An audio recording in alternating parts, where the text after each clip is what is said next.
ní studio lò láàárọ̀ ìnàbí nírọ̀lẹ́ so ẹ bá gbọ́ lè share button jàre so àti live of channel wa Facebook náà ti go live so ẹ jẹ́ n go live lórí Facebook grandma wa ń sọ fún mi pé Koiki nǹkan ti change gan rẹpẹtẹ ní London o outside London tẹ̀lé àwọn tó wá wà kò ń ṣe ní London mo nígbà tí ọwọ́ ò dúró ọwọ́ tó bá ti dúró wọn náà òun ló máa ṣẹ́gun sí àbí bẹ́ẹ̀ làwọn Yorùbá ṣe máa ń pòwe yẹn ọwọ́ ti dúró lára Nàìjíríà for a very long time and that is why people are suffering but tó bá dé sọ́dọ̀ àìlẹ́sìn màmá ká kọ́ mi ṣé èmi ni mo ṣe Nàìjíríà ni èmi kọ́ ni problem Nàìjíríà náà I want to try láti solve problem out and the only way out is to come out of Nigeria officially ó náà mọ ẹ̀yà nǹkan tí mo bá sọ̀rọ̀ lọ́sàn-án ni wọ́n ń ṣàlàyé fún reason tí a ṣe máa ń wá sílùú èmi àti ẹ̀ ń sọ̀rọ̀ pé ìdí ni pé wọ́n create a enabling environment fáwọn èèyàn wa ní Nigeria so everybody wants to run away and look for wherever it's convenient. Èèyàn kan sì send message sí mi pé Mr. Koiki wọ́n rí status mi báwo làwọn ṣe máa dé Luxembourg mo ní bẹ́ẹ̀mi gan bá lọ́nà láti dé Luxembourg gbogbo àwọn family mi ni máa kọ́kọ́ kó wọlé náà kí tó máa sọ fún anybody gbogbo kìnìyàn easy silver bad ones mo kẹ́ èèyàn wa máa cover iná tó ń tàn ní bíbá so but most people don't know that ẹni tó ní visa láti fi travel opportunity ni ẹni tó ní ẹja cover ilé reflection our nationalist àwọn tó bí máa ṣe politics gbẹ̀gìrì àti ewédú politics tó kò mú dàgbàsókè wá sílẹ̀ Yorùbá láti ọjọ́ tí ń ṣe politics jẹgúrújẹrá politics intimidation politics ẹlòyìnbọn pa wọ́n nínú ilé tó bá ti wà opposition bá ti wà against ẹ̀ wọ́n ní kó lọ pa ṣé the politics la ṣé wọ́n ṣe politics lamẹ́ríkà ni mo kí ẹ brother mi easy kò ní bàjẹ́ fún ẹ ṣé wọ́n ṣe politics lamẹ́ríkà ni ṣé wọ́n máa lọ yìnbọn para wọn nínú ilé ṣé wọ́n máa lọ yìnbọn para wọn nínú ilé politics ẹ̀bà àti gbẹ̀gìrì tẹ́ ẹ̀ ń ṣe politics tàbá dẹ̀ sọ́tàn àwọn èèyàn ní ká ṣọ́tọ̀ àbí ìgbọ̀nyẹ̀ máa ń sọ tó nìyẹn pépà mi lélẹ̀ nísìn mo lè má mú pépà láràárọ̀ pépà yìí nísìn over close to 1 million copy ló ń ṣe lójoojúmọ́ àwa náà fẹ́ Yorùbá nation ọ̀nà wo láwọn èèyàn ṣe máa gbọ́ Yorùbá nation ẹ̀yà gbọ́ wọlé share button ní ọ̀nà wo làwọn èèyàn ṣe máa gbọ́ Yorùbá nation afẹ́ Yorùbá nation ẹnu kọ́ la máa fi ṣe Yorùbá nation gbogbo nǹkan la máa fi ṣe gbogbo tó bá gbà òun la máa fi ṣe ká lè jọ délẹ̀ lórí ọ̀ṣẹ́rẹ̀ àwọn tó wà nílé ẹlòmíà ní you don't bring any good news about Nigeria mo ní mo ti gbọ́ mo ń bọ̀ good news ní kó máa wá Nigeria bẹ́ẹ̀mi ni mo ṣe Nigeria ni Ọbásanjọ́ nìyẹn nísìn ẹ̀ lọ sọ ẹkùn ẹ̀ Ọ̀ṣínbàjò ló ṣèjọba gbẹ̀yìn nísìn àárín kankan gbogbo wọn pátápátá tó ṣèjọba ẹ̀ ní lọ hold wọn responsible àwa lè máa lẹ̀ dí mọ́ ìlú tó níná after 24 years kò síná after 24 years olúkálùkù wọn struggle àwa ń gbàdúrà àdúrà lọ fi ń tòlù ṣàdúrà ẹ má bínú ìta ní Instagram ṣàdúrà l'Amẹ́ríkà fi ń tòlù wọn policies enabling environment táwọn pé náà ìfẹ́ pọ̀ jù tàbá dẹ̀ wí tàbá lọ àwọn tó wà lé ẹ má bínú sáwà tàjọ́ diaspora sáwà ní problem yìí ẹ bá share program yìí ẹ kébì náà gbọ́ wọlé share button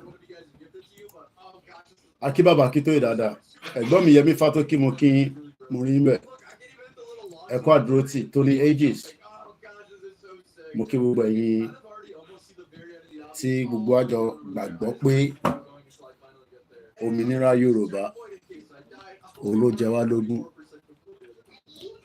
Anything less than that anybody tó bá sàn kàn mí yàtọ̀ sí pé ká gba independent Yorùbá country is a waste of time.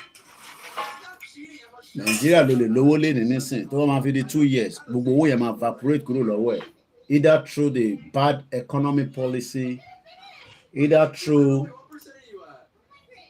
other areas. Tinubu kẹ̀lú lọ ń yáwó, òun náà ti ń yáwó báyìí nísìn. Buhari yá òun náà ti bẹ̀rẹ̀ sí ń yá. Wọ́n kàn yáwó ẹ máa yáwó títí kò make any impact. Ìbàdàn Olúyọ̀lé mórí ẹ̀bẹ̀ kálẹ̀ Ọlọ́run nìkan lọ̀gá gbogbo wa, èmi ṣègbìyànjú tèmi ni Ọlọ́run kò dé ládé. Ẹ máa kí ọ̀kan sọ fún yín pé ẹ má dá ọ̀ tó ń pariwo yẹn lóhùn, wọ́n fi dà lóru, ìlú ti dàrú already. Láti 1960 ni ìlú ti dàrú, láti 1914 ni Nàìjíríà ti dàrú.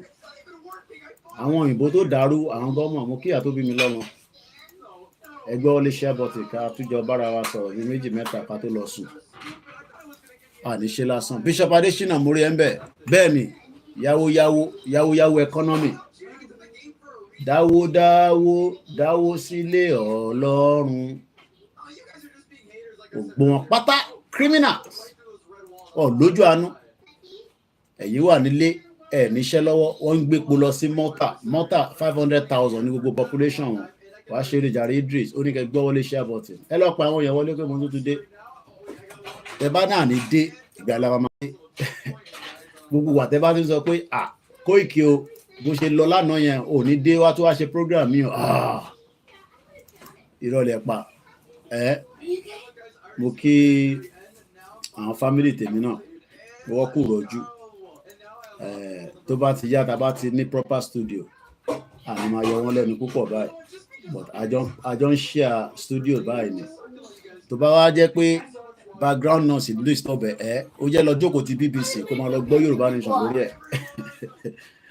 Lọ jókòó ti BBC kó máa lọ gbọ́ Yorùbá Nation.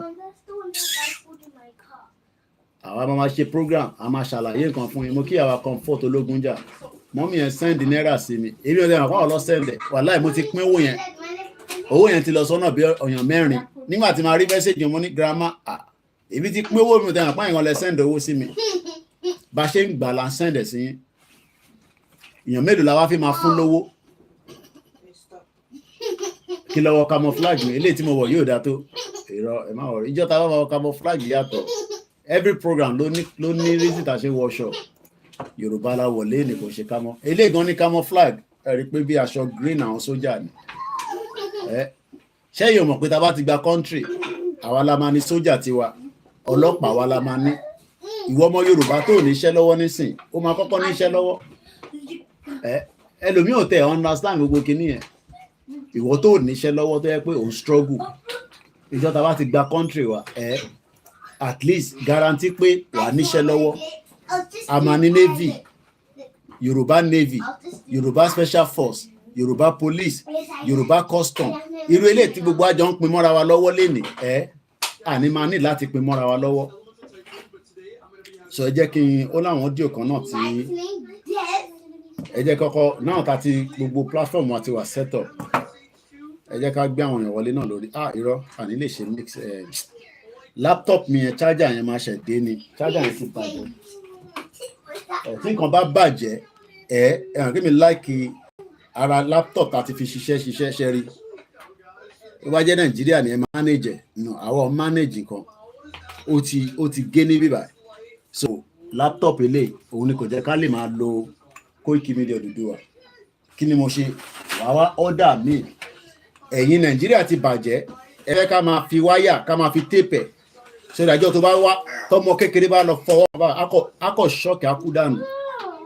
Ṣorí pé wáyà yẹn ti gé ṣẹ́yìn náà rí ọ̀rọ̀ Nàìjíríà nìyẹn o. Bí ọ̀rọ̀ Nàìjíríà ṣe rí nìyẹn.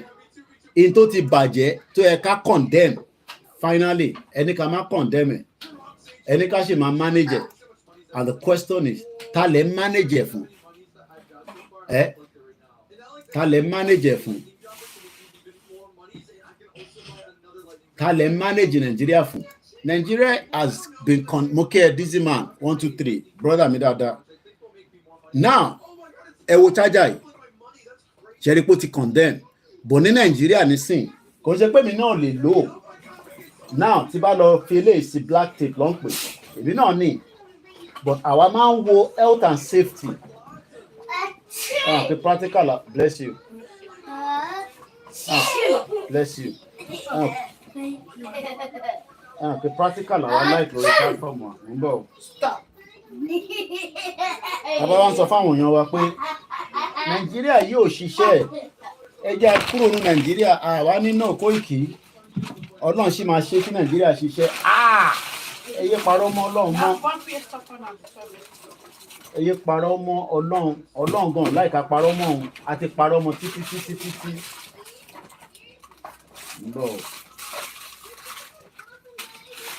Báwa journalist oríṣiríṣi cable ló wà lọ́wọ́ mi nínú rẹ̀. Now question tí mo fẹ́ bẹ̀rẹ̀ ni pé ṣé nígbà tí kinní ìgé báyìí nísìn ṣé kí n tape ni àbí kí n ra míì kí n ra charger míì. Mo ti ra charger míì because ó ti ń sọ fún mi pé mo ti lo charger yìí for over 3 years. Mọ́mí mi tó fi ránṣẹ́ sí wa láti lọ pé 3 years nísìn over 3 years. Now bó ṣe wà ó ti dangerous kò need pé mo ṣe fẹ́ máa manage tí bá fẹ́ manage mo lè manage màá kàn lo eléyìí black tape ló ń pè àwọn electrician máa mọ̀ nípa tape yìí wà lò báyìí but èmi ò fẹ́ lò bẹ́ẹ̀ nítorí pé number 1 mo láwọn ọmọ kéékèèké nínú ilé ìyẹn àkọ́kọ́.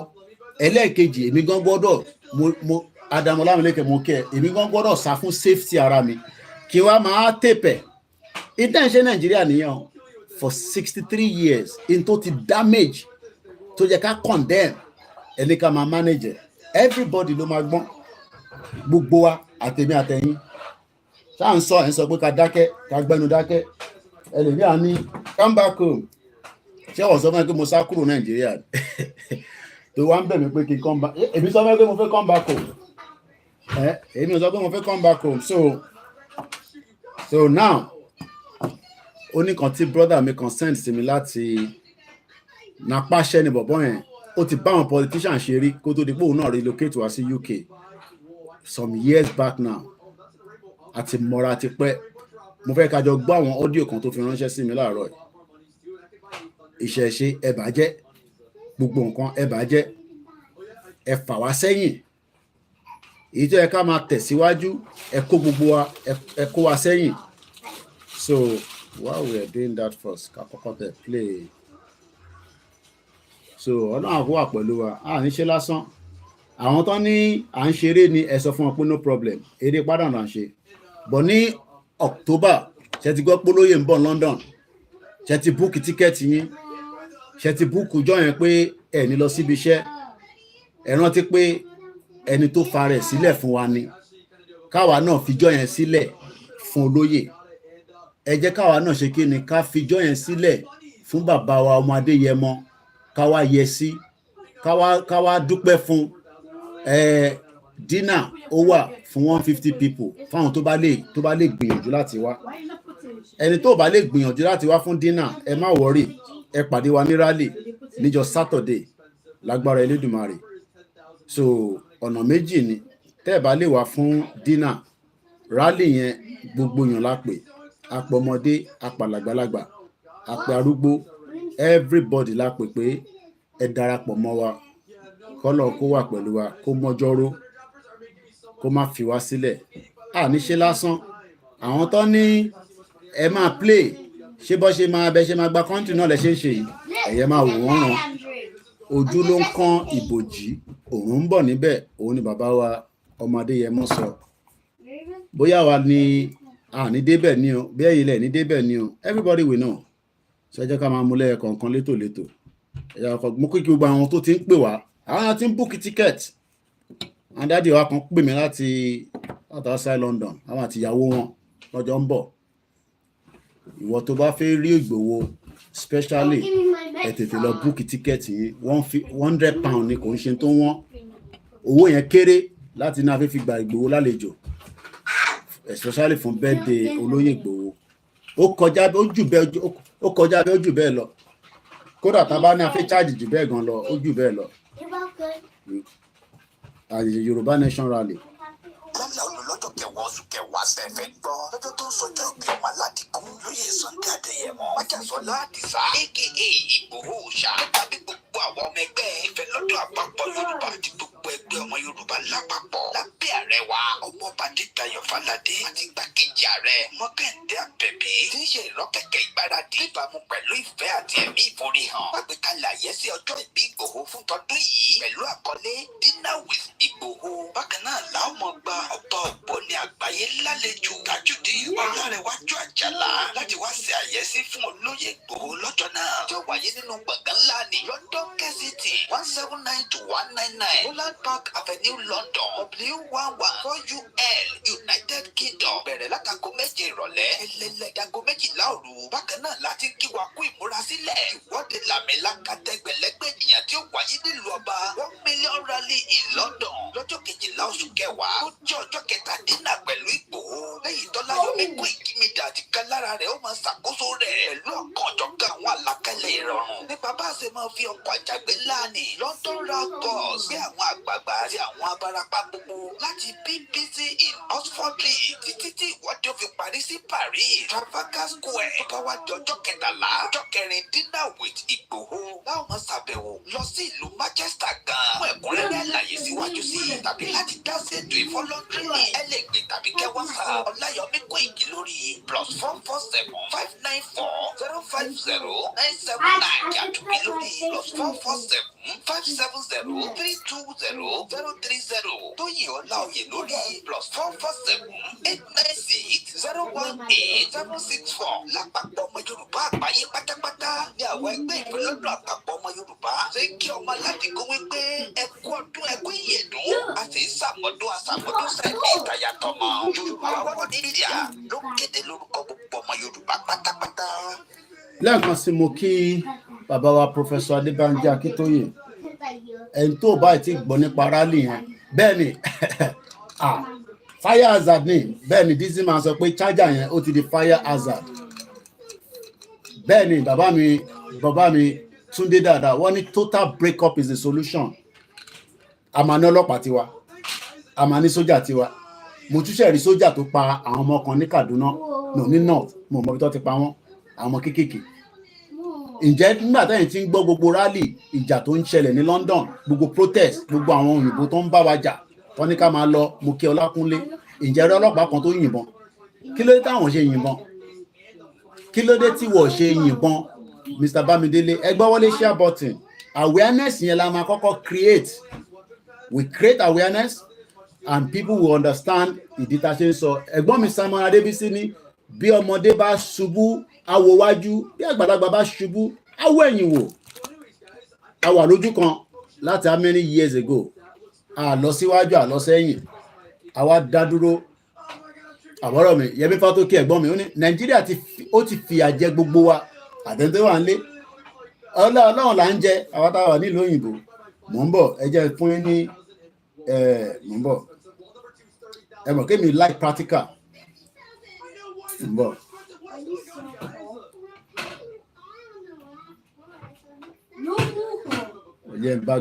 Hello grandma mi. Mo wà live báyìí ní orí live show mi. Ṣàlàáfíà lẹ wà? Àlàáfíà ni mo wà. Ṣé ẹ ń gbádùn London? Bẹ́ẹ̀ni mo ń gbádùn ẹ. Kí ni ìyàtọ̀ tẹ́ rí sí London àti Nàìjíríà láti ìgbà tẹ́ ti dé lẹ́nu ọjọ́ mẹ́ta yìí? Ẹ kò bá mi ṣàlàyé fáwọn èèyàn wa briefly. Kódà mo wò round mo ní tabalè ní. Oh my God, can you reduce that speed a little bit? Nǹkan tó wà níbà ní Nàìjíríà oríire nìyẹn. Ẹni kí ni ẹ mà? Ẹni tabalè ní bí how many percent? A gbọ́dọ̀ a lè fi ikú wo oorun òun ní ọ̀rọ̀ London sí Nàìjíríà. Okay. ẹni ẹ ti ń wá tẹ́lẹ̀ rí kí ló yàtọ̀ nígbà tẹ wá ní the last time ẹ ní láti sọ ìgbà tẹ wá ní the last time àti ìgbà tẹ tútù dé nísìn kí nìkan tẹ rí kí ló ṣẹlẹ̀ kí ló tútù ṣẹlẹ̀ lẹ́yìn ìgbà tẹ ti wá. ìyàtọ̀ ti wà rẹpẹtẹ gbogbo nǹkan ló ti yàtọ̀ gidi gan. nítorí ìgbà tí mo wá last yẹn gbogbo nǹkan tí mo rí kò sí nígbà yẹn bẹ́ẹ̀ láti ìgbà yẹn sísìn. in fact nǹkan ti yàtọ̀ kódà mo lè sọnù. ẹ̀yin ọ̀n sọnù London nígbà tá a sí Nàìjíríà wọ́n ń jíyàn gbé ó yé mi. wípé mo lè má gẹ̀ẹ́tì àwọn ibi tí mò ń lọ ó easy náà tẹ́ ẹ bá ti ní kóòdù eré àbíkó kò sí wàhálà lẹ́yìn ẹ bá dẹ̀ ti ní ètò sí. ẹ sọ kankan lẹ́ẹ̀kan the last question ẹ ní à ń rí fruit jẹ ṣé ẹ rí fruit jẹ Nàìjíríà ni. kò sí o apple ẹyọkan tó bá tóbi díẹ̀ báyìí stale apple expiring apple tó ń kó wá fún wa tó jẹ́ wípé ẹyọkan 500 ní méjì apple is 1000. wọ́n dẹ̀ ń sọ pé àná hospital pé a gbọ́dọ̀ máa jẹ èso gan. ẹ ṣọ́ pé wọ́n tí ìmúná lọ nígbà tẹ́ ti dé mọ́mì. mi gbọ́. ẹ ṣọ́ pé wọ́n tí ìmúná lọ nígbà tẹ́ ti wọlé. àláyé kò sí nǹkan tó jọ. ẹ ṣọ́ pé wọ́n múná lọ. ọ̀dà àdúpẹ́ fọ́lọ́ ẹ jẹ́ fi sílẹ̀ màá ṣe ẹ̀ líǹkì eléyìí tí mò ń ṣe lọ́wọ́ ẹ̀yin náà darapọ̀ mọ́ wa ẹ ṣe gan grandma. mo kí ìyá mi Ìyábọ̀ Olúbùnmi Olúwọlé ìṣọ̀kan Yorùbá mo kí àwọn Biafra Ọlọ́run á jẹ́ kí Tinubu fi Nnamdi Kanu sílẹ̀ bó fi sílẹ̀ Simon Ekpa wòtòwòtò ẹ bọ̀ grandma ẹ bí ìjẹta bí ìjẹrin lọ́sẹ̀ dé àwọn máa ń wọlé máa ń jáde Nàìjíríà ni màá ti ń bá wọn sọ̀rọ̀ mo sọ pé I don't have to be in Nigeria tí bá fẹ́ kọ́ bá mi gbé gàrí wá wá bá mi gbé wá. Ọ̀túnba Ọlámilékan kí lẹ sọ àwa máa jókòó sí bíbá àwa máa sọ fún yín pé ìyàtọ̀ wà the difference is clear láti ìjẹta tó ti dé ara wọn balẹ̀ ara wọn ṣe kí ni ó balẹ̀. It's not until you have a lot of money in your account a kàn ń béèrè pé we need a lot of a better future. You innovate Mukie. So ẹ má jẹ́ kẹ́ni politician kó deceive yín they are criminals. Mukie easy. Ìyá mi Ellen Adeniyi. Èmi ń ṣe visa o màmá tó wá àwọn ọlọ́mọ bọ́ ṣe rí visa wọ́n ti ń wọlé ọtí ń jáde o Koikimedia kódà èmi gan ní family tó fẹ́ tí mo fẹ́ fún ní visa tó fún ní visa mo ti charge kìíní láìla má lọ kú mọ́ mi lẹ́nu ara ń tàn sọ náà nìyẹn lẹ́sẹ̀kẹsẹ̀ bátìrì yẹn sọ fún mi pé Koiki ò ní nánú ilé ẹni èmi ọmọ bọ́ ṣe ń fi visa o. Last man standing, I greet you, Mr. Olaniyi Williams, Oluwabukunmi, àwọn olórúkọ ńlá. None of you are lazy. Bí Buhari ṣe sọ, Buhari ni olórí burúkú ọmọ àlè tí ìran ẹ̀ tí kò rí kankan tó ń ṣe ju pé wọ́n ń jalè lọ. Wọ́n fi wá gbá bọ́ọ̀lù. Ẹ ká plan tẹ̀ mọ́ wa ká tún create awareness. Koiki ṣé awareness nìkan lẹ́ máa ṣe ni kò sí action ni.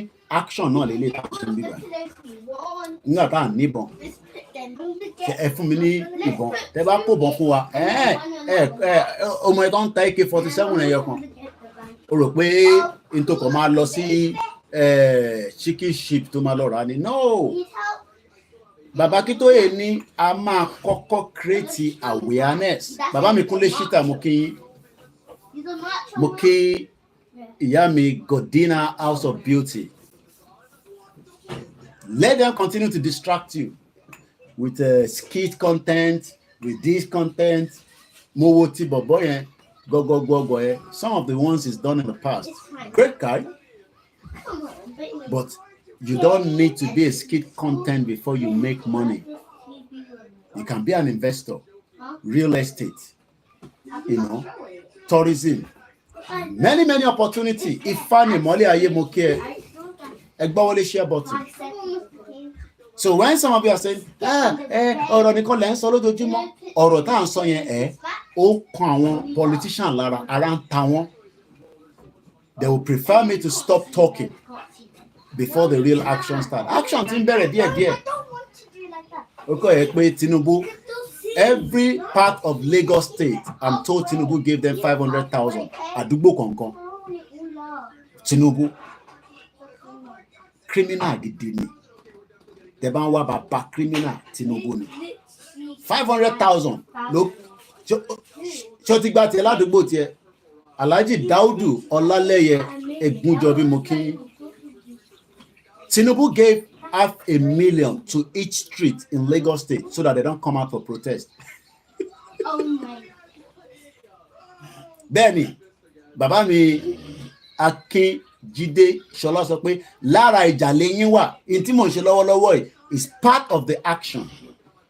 Because action wà nínú nǹkan tá à ń sọ̀rọ̀ lé lórí. So, but what I want is, Koiki, ìgbà wo lẹ máa lọ gbé ìbọn jáde? No, ẹ má worry nípa yẹn. Ojú ń kán ìbòjì. Àwọn èèyàn para gidi. Mo bá Atisbo sọ̀rọ̀ lánàá, local government. Àwọn èèyàn para. They are just waiting for the next stage. People they para. Tẹ́lẹ̀ mo rò pé wọ́n para. Àwọn èèyàn lọ pé Koiki nísìn àti ń para. People are upset. People are angry. People are tired. Mumbo. Láti Ìbàràpá ni audio ètí lọ́dún sẹ́ndẹ̀ sí mi. Dádì wa kan.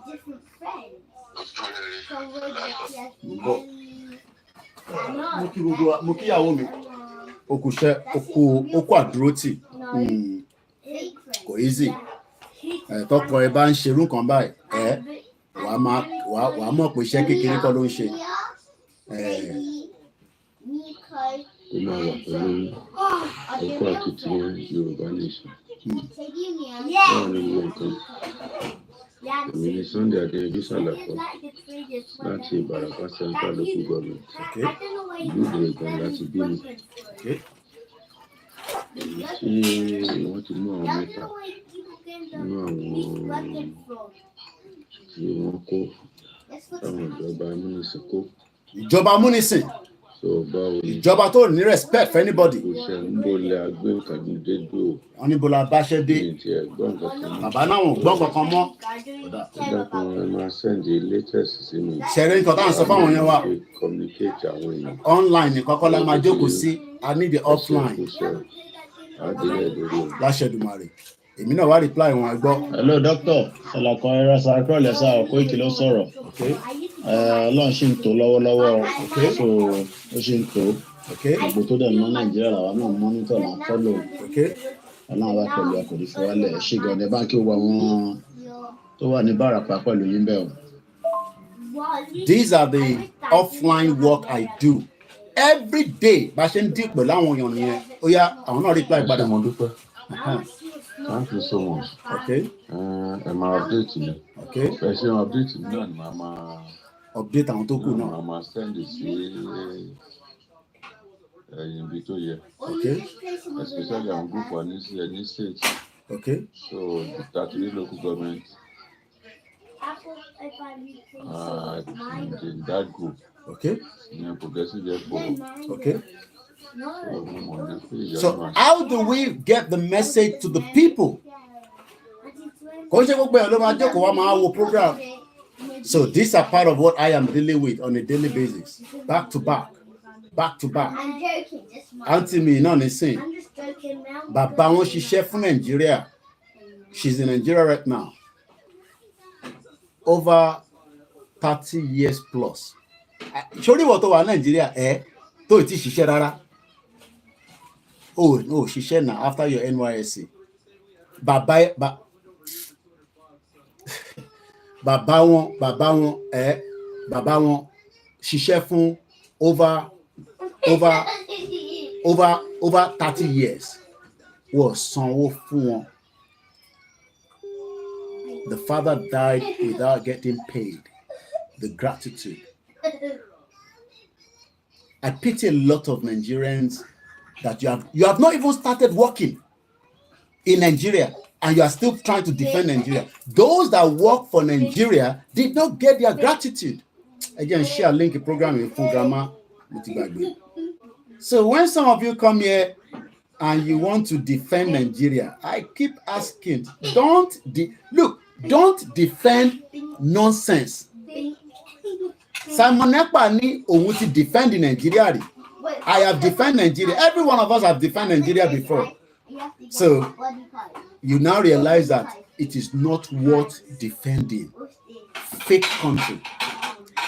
419 country. Not you. You are not 419. Our politicians are the real 419 that should be in the prison. But you know, the boss of politicians are 419. One is short of Koiki. How do you know they are 419? I keep laughing. Enemy, I got for big when Ifadimole, only if Tinubu failed to divide British company called Nigeria now, UK and the US can't face the destruction that is coming to Nigeria. It will be bloodshed all over the place. Over only God, I'm sure the numbers have reached over 100 in the last. Today is still the 6th day. Over 100 Nigerians and many more young girls come in north. Nigeria is a zoo country. Everybody should disrespect you. I pity a lot of you. So HCDA, no wonder community development area leader of my place suddenly planning daughter's wedding. 500,000 in Tinubu street company Lagos State. Any more paromo? $500,000 only come from Ogun. Owó tẹ́ ẹ kọ́ máa fi tọ́jú yín. A máa play anthem. Bàbá yìí nísìn. Nígbà tí wàhálà fi pọ̀. Ẹ máa ṣe sùúrù, àwa ò lówó. Ṣé màá tàbá fún mi 20,000 tí mo ní àwọn tí mo fẹ́ fún lówó? Màá kọ́kọ́ send 20,000 ẹ sí wọ. Ẹ̀gbọ́n kan tó. Good afternoon. Good afternoon ma àti sir. Èmi náà ni sir. Ṣé mo ti di Bobrisky ni? How is everything, man, sir? I thank you for what you have done in my life for helping me. Since when you have been helping me, man. I'm sure when we got love, send the lazy, or forward any. And that's what they do. They send this hour, they send me. And to buy Jelani Bubuani. You keep sending message to every diaspora. She minima. She any to buy me sorrow. One more pokun in me. Ba bo she wa dima is because it's just a forwarded message. And to send this, emikoni. Because I am not man.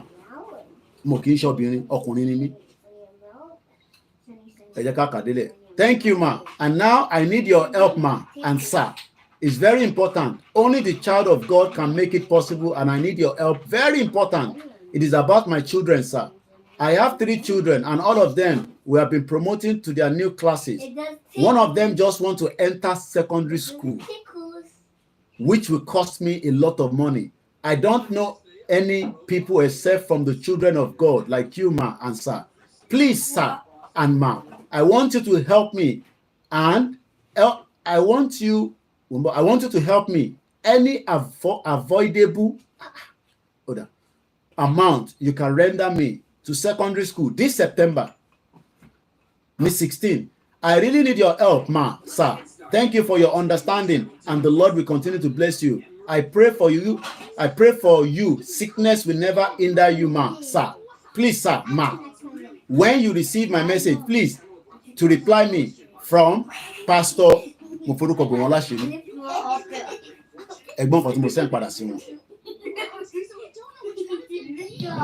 I'm a support. Many pressure wà káàkiri. Ẹ má bínú, pressure ti pọ̀ jù.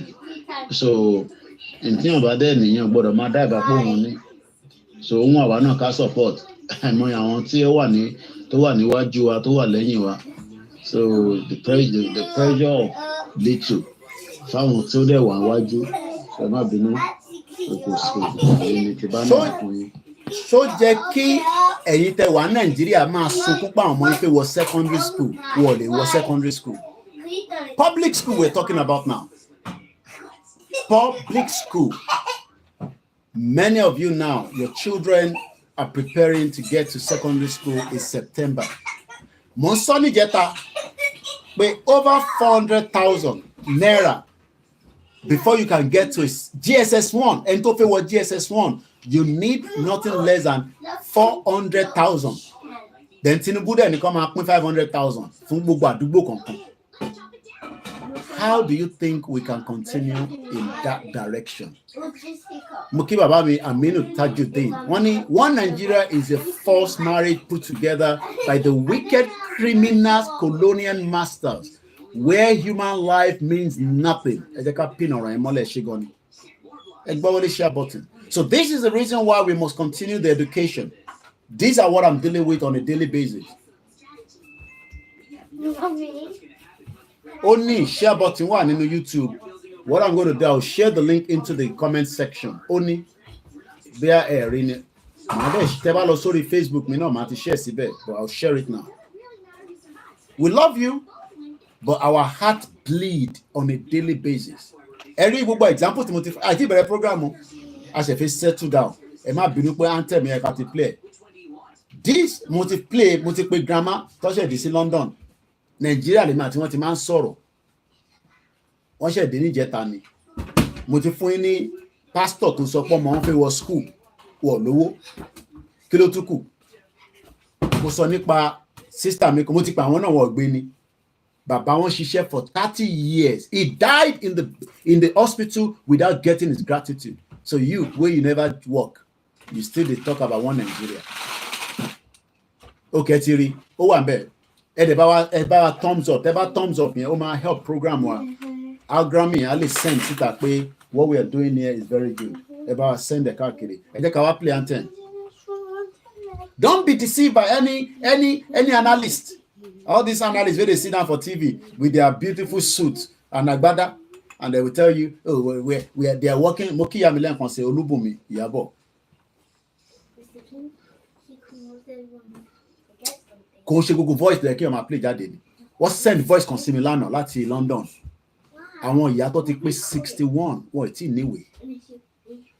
Wọ́n wá nìkan náà màmá yẹn wọ́n ṣèṣe nínú ilé. Èèyàn olóṣèlú. Ọlọ́run ṣèdájọ́ fún yín. Wọ́n ní mọ́mì yẹn ṣèṣe nínú ilé. Wọ́n treat wọn lóòótọ́ o. But ìwéré kò sí. Home office wa ní kọ́ lọ mú prove wa. Nígbà tó ti wọlé ní over years ago tó ní mo lọ ti fẹ́ rí yẹn. Mo sọ fún yín pé immigration. Happy birthday, Dr. Kemi Olunloyo. Ìyá dáadáa. Happy birthday to you, my beautiful sister. Ẹ jẹ́ ká play anthem ká máa tẹ̀síwájú díẹ̀. Mo kí gbogbo wa náà kan sí. Odò agbéwà kò ní gbé ọ̀dàlẹ̀. Ẹ̀gbọ́n mi Mr. Fab Ṣẹ́gun ọ̀nà. Ìyá mi Ọlájírè Kókà. Mo kí àwa Òjó Ẹ̀ṣẹ̀gan ni. Mo rẹ̀ kí mọ́ sí mi náà. Mo kí bàbá Akíntóyè. Mo kí olóyè Ìgbòho ọmọ Adéyẹmọ. Orúkọ ẹni àgúnmu táwa fi ń jẹun lórí social media bẹ́ẹ̀ ni. Ojú mọ́kàn ni mọ́ kọ́ má dárúkọ Ìgbòho. Wọ́n gbọ́dọ̀ dárúkọ ẹ̀ bó ṣe láti rí náà nìyẹn. Mo á kí gbogbo ẹ̀yin wòlíì ẹ̀yin àfà mo kẹ́yìn babaláwo. Àwọn èèyàn ṣiṣẹ́ nísàlẹ̀. Kò ń ṣe gbogbo ẹ̀ lọ ní ká sọ síta. Máa sọ pé wọ̀ ṣe náà ni. Ọ̀nà tá a máa fi gba Yorùbá nation inú ẹ̀ náà là ń tẹ̀ lọ yìí. A máa jà níjà a gbọ́dọ̀ sì sọ̀rọ̀. Tá bá tẹ̀ máa jà náà ṣáà ní sọ̀rọ̀. A tún máa padà sórí round table tá bá para wa náà. Tá bá para wa débì kan èmi mà pa máa jà kò sẹ́nìkan tó lè sọ fún mi pa níjà. Mọ̀mísí mi mọ̀ yẹn mi ti sọ yẹn fún ìyàwó mi gbọ́. A máa jà ìjà ń bọ̀ gidi.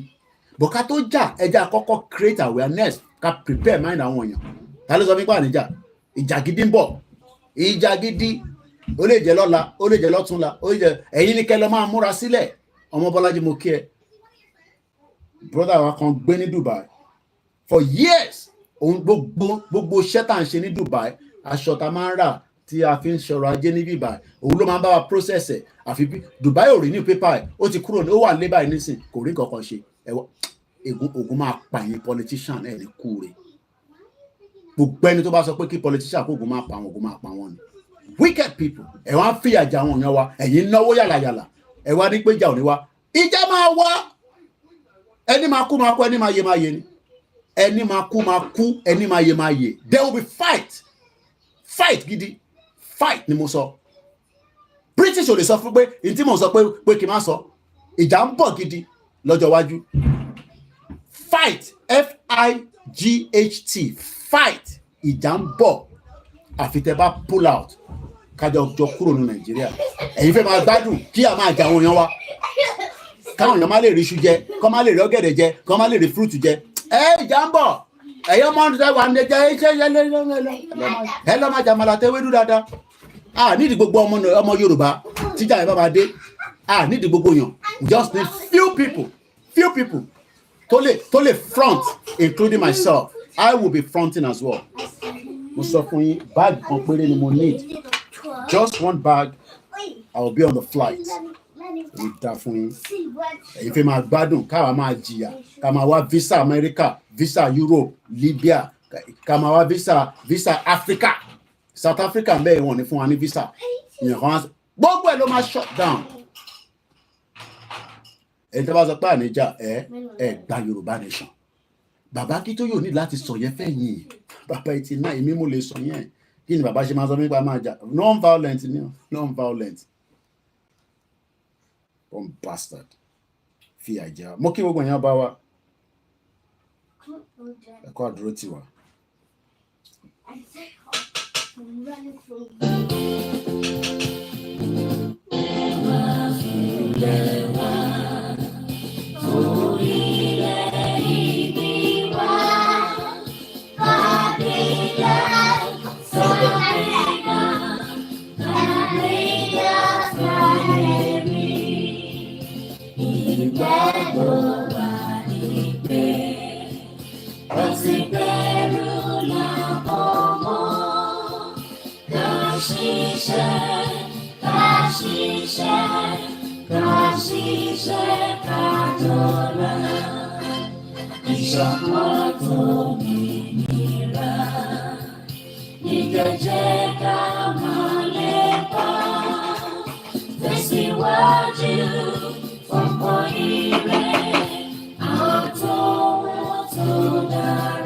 Ọmọ Odùduwà.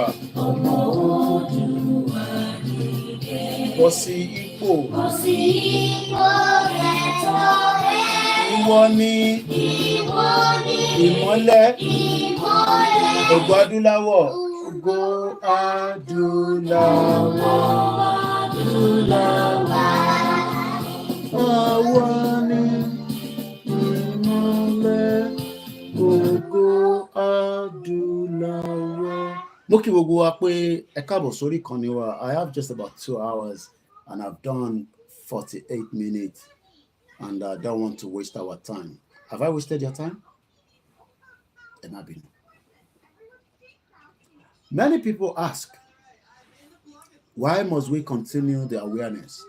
And I said, what awareness have we done that have woken up our people? We still have Yoruba people that are intimidating other Yoruba people, even though they want their rights. That is not a country.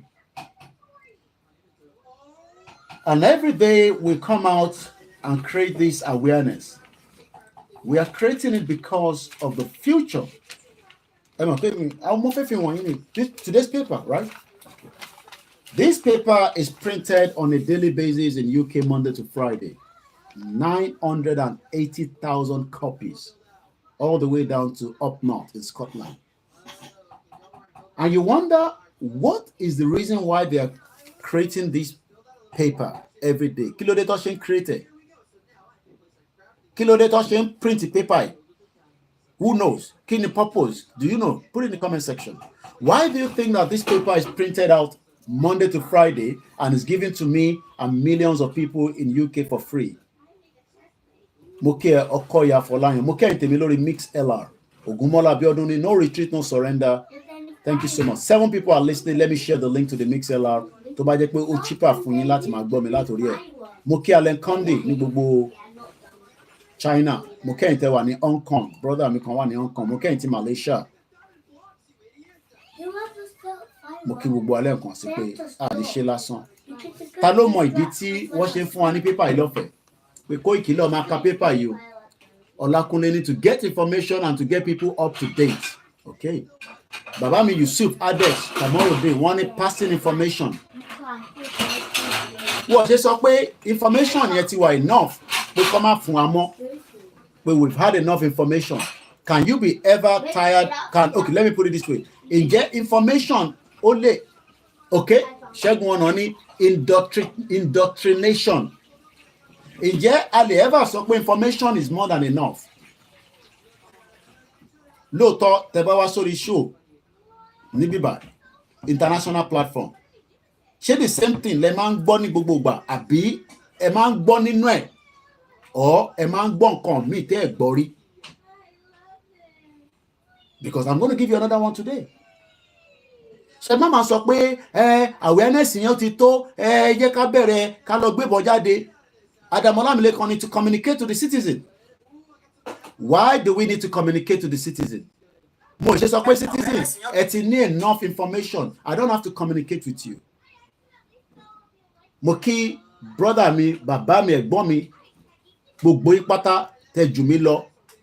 Tó gbogbo yín lẹ jù mí lọ, èmi lọmọdé láàrin gbogbo yín. Bàbá mi Yusuf Fadiran Túndé Mokínsa. Àbá Mùsùlùmí jà, àbá Kristẹni jà, àbá àwọn oníṣẹ̀ṣe jà. À ń béèrè. Silver Badmus ní to give communication and what is going on. Brother mi Ayeni Foundation, wọ́n ní it is for awareness to know what is going on in their country. So kí ló go on ní UK lẹ́nu máa ṣàlàyé fún wa àti the history in today. Ẹ mọ̀ pé ẹ̀lẹ́mi máa ń like. Mo kí Yakubu Kọ́láwọlé, Gbàdàmọ́sí Cecilia mo mà kí yín.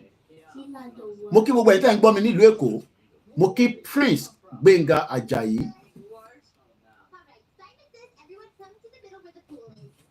Roskusu Ọmọlájà. Wọ́n ní every day you always comes out with new information. A máa fún yín ní new information lẹ́nu. So ẹ jẹ́ ká wo kí ló ṣẹlẹ̀ nínú headline láàárọ̀ yìí. Prime Minister crackdown on rioting thugs. Wọ́n máa ti ń pa wá ní UK. Wọ́n máa ti ń attack wa. Kódà grandma tó ṣẹ̀ dé, she was lucky because wọ́n lọ sí seaside. On their way coming out of the seaside, wọ́n náà pa náà thugs yìí. But luckily, nothing happened to her. A dúpẹ́ f'Ọlọ́run. We are all now trapped in the UK.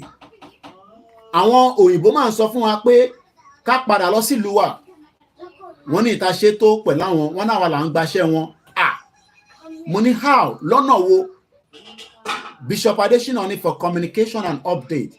Òyìnbó ń sọ fún Koikimedia, wọ́n sọ fún Ìyábọ̀ Olúbùnmi, wọ́n sọ fún Dizzy Man, wọ́n sọ fún gbogbo àwọn tá à ń gbé ní UK pé àwa là ń gbaṣẹ́ àwọn àti pọ̀jù nílùú yìí ká máa lọ. Bàbá mi Waris ní current local and international news. So Prime Minister wa ní àwọn máa kó àwọn super corps, àwọn máa kó wọn jáde torí àwọn òyìnbó thugs. Arábìnrin kan wá sọ̀rọ̀ sí wọn kí n tó fún yín ní the next update. Kí la arábìnrin yẹn sọ? Ó ní ẹ ṣe sùúrù ẹ̀yin tẹ́ ẹ̀ mọ̀ history. Àwa jókòó sí bíbà à ń fúnra wa ní ìdánilẹ́kọ̀ọ́. Ẹlòmíà ní ẹ jẹ́ ká jà nísìn. Kò sígbà tá à ní jà, ìjà ń bọ̀, èmi ò sọ pé kò ní sí jà. Ẹ má jẹ́ kí àkọ́kọ́ sọ fún yín pé à ní jà, a máa jà. Bọ̀ká tó jà yẹn, ẹ jẹ́ àkọ́kọ́ gbọ́ àgbọ́yé nǹkan tá a ṣe fẹ́ jà. Torí pé tí bá ní káwọn ọmọ Yorùbá jáde ní sìkà wá jà, àwọn ọmọ ọ̀tá bá sọ fún mi pé kò sí tó kàn mí, Tinubu ti fáwọn olówó. Bọ̀ mo fẹ́ káwọn ọmọ ọ̀tá yẹn mọ̀ pé ẹ kì í ṣọmọ ọ̀tá èèyàn dáadáa ní nítorí nígbà tó ń ṣe súná yín wọ́n pè é lọ́mọ ọ̀tá orúkọ lọ́pọ̀ yìí wọ́n pè é Lakin wọ́n pè é ní Délé wọ́n pè é ní John nígbà tó ń ṣe Christian wakekeeping ẹ nígbà tó ń ṣe ìṣẹ̀ṣe nígbà tó bí yín àwọn olóṣèlú ló sọ yín di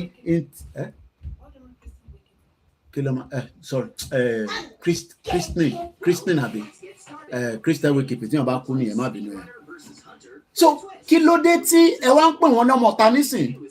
Is because lack of information. Now, ẹja àgbọn tí arábìnrin tó fi educate àwọn òyìnbó pé kí lẹ rò pé ń ṣe àwọn bàbá ńlá yín ló dá wàhálà sílẹ̀. Bàbá mi Aminu wọ́n ní one Nigeria is the first marriage put together by the wicked criminal.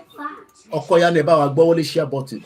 Tẹ́ ẹ̀ bá pín èèyàn 25 péré ló thumbs up èèyàn 152 wò wá kò dá bẹ́ẹ̀. Ẹ̀yẹ jáde nínú comment section kẹ́ lọ thumbs up.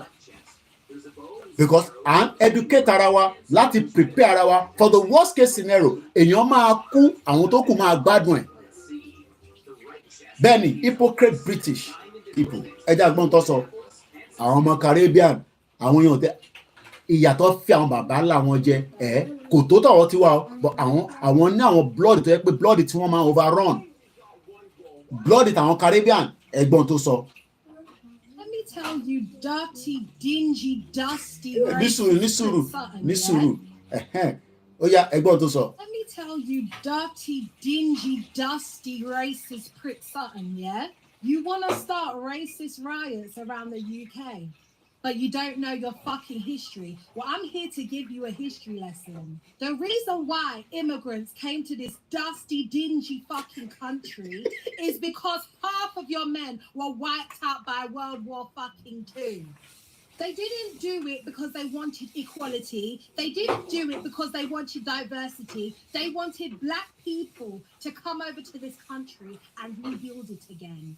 And you want to know the real reason why you won World War II? It's because India, India sent around 1.2 million Indians to come and fight the fucking fight because they were part of the Commonwealth, you understand? So if you knew your fucking history, you wouldn't be going after immigrants so fucking hard. America didn't save your ass class. It was India, yeah? And you're talking about you want your jobs back.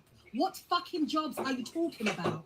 Where are they? Are they on Indeed? Are they on Total Jobs? Where are they? Because there's 9 million jobs, yeah, that you can access, that you can fucking apply for. So where the fuck are these immigrants taking jobs? What, you want toilet cleaning? You want office cleaning jobs? You want carer jobs? You want car wash jobs? You want nail salon jobs? You want barbershop jobs? That's what you're angry about. The reason why you don't have those fucking jobs is because you don't have the skill set. You don't add to anything. You are laborers. That is what your history is known for. You are factory workers. You are miners. Most of you work in fucking construction because you can't string a sentence anymore. But you want to target fucking immigrants. How dare you? Let me tell you something else. The reason why you don't have jobs is because the UK don't export anything. They don't build fuck all. They don't do fuck all. And they don't invent fuck all. And you people ain't gonna work for £5 an hour in a factory. You're best staying on fucking benefits.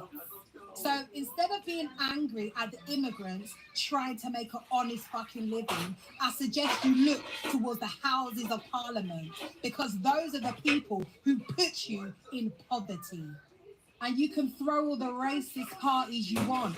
We ain't fucking going anywhere. So get fucking used to it. And if it weren't for the immigrants that came over here and made your country great again, you'd be living with animals, piss and shit. Do you understand? Oh.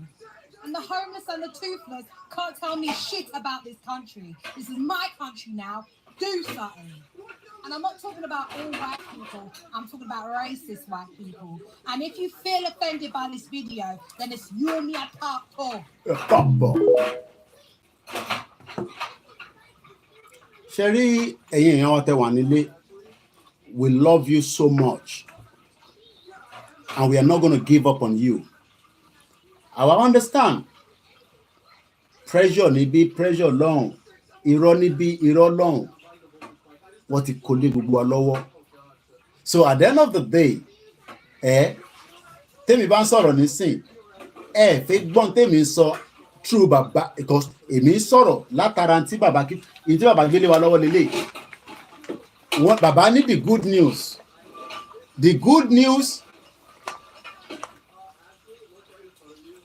path to prosperity.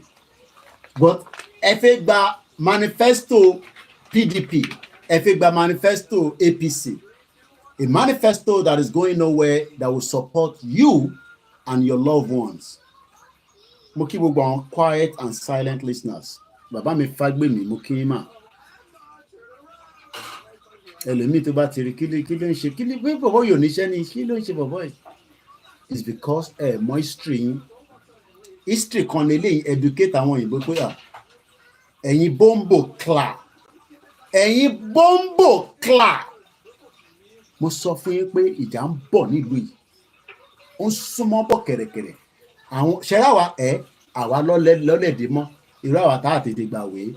Àwọn ọmọ tó ní British passport lọ́wọ́ wàá bára wọn fan tó tán lẹ̀.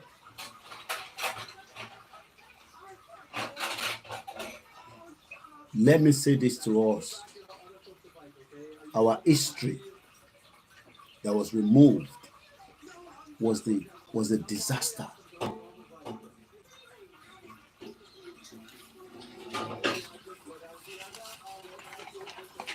I can see history today.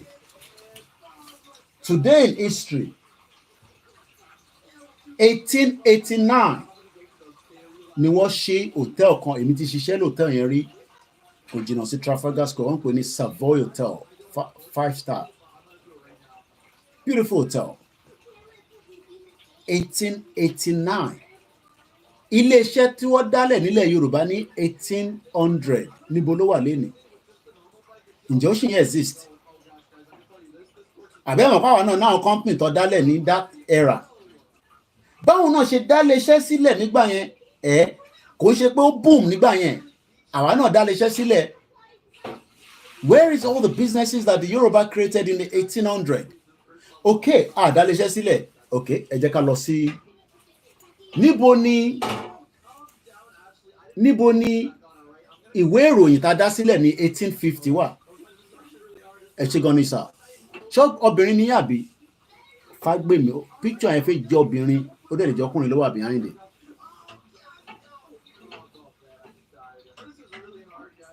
Ẹ ń béèrè pé if you are given independence, what is your plan for Yoruba nation?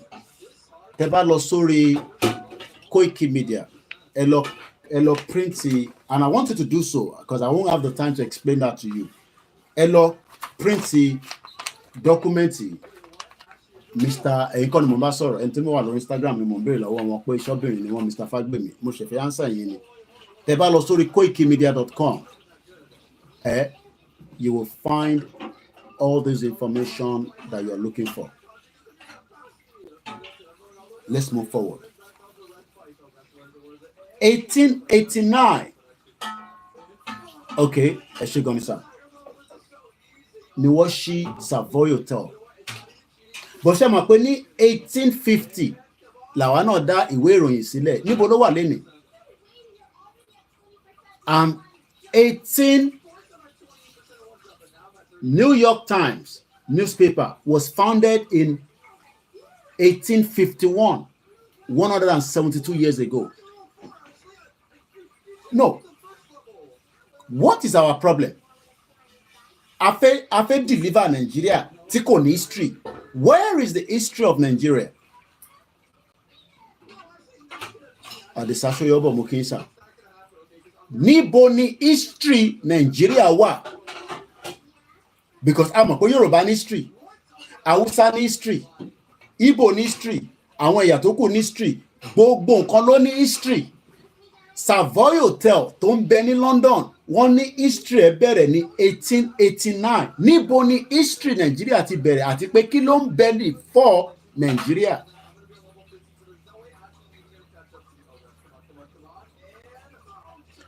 New York Times was first established 172 years ago in September 18, 1851.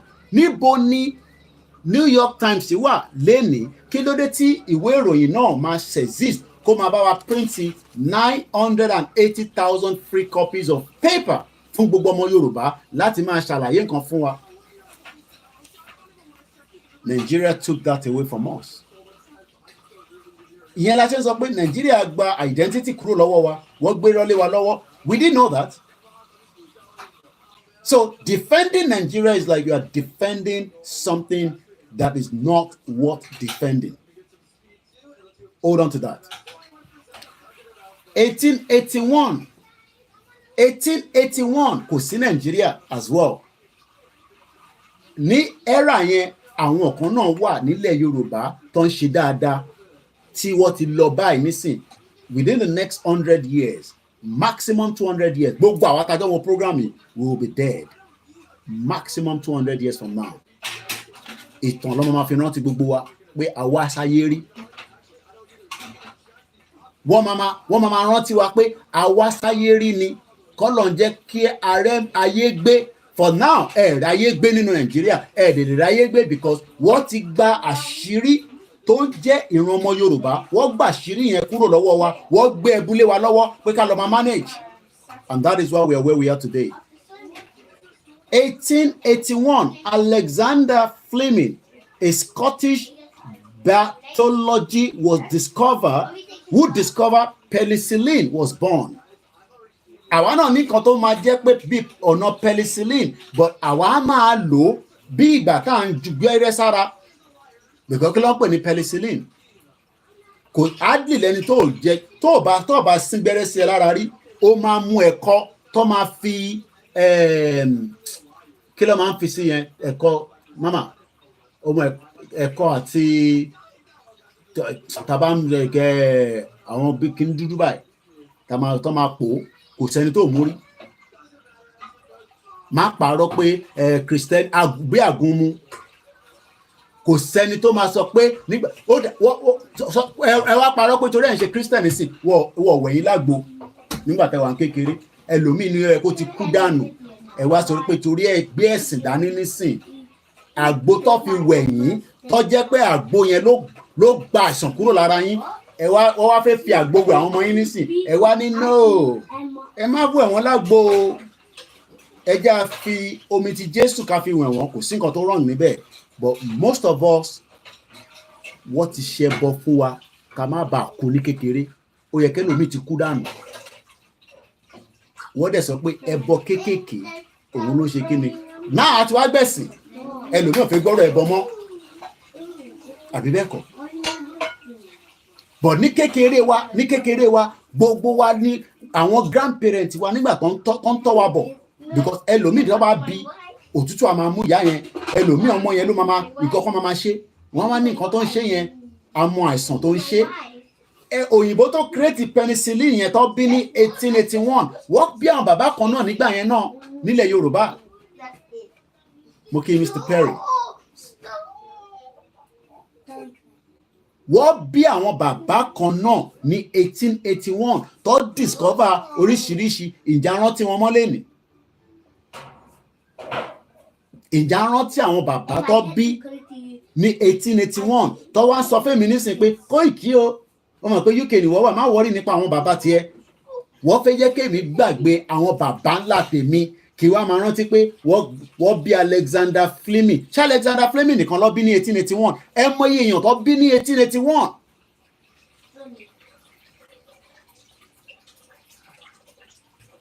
Ẹ mọ iye èèyàn tó bí ní 1881 ní that same era. Era kan làwọn náà ń gbé lọ báyìí nísìn. Do you know how many people tó ti bímọ lénìí? Ẹ mọ èèyàn tó máa bímọ lọ́la. The question then is, how do we protect ourselves for the near future? Òun lè rí tàn sáà nísìn. A lè exist tàbá ṣe wà ní Nàìjíríà tàbá ń parọ́ fúnra wa. Because Nigeria is taking us backwards. 1890, a murderer, Walter Camel, was the first man to die in the electric chair at Huborn Prison in New York.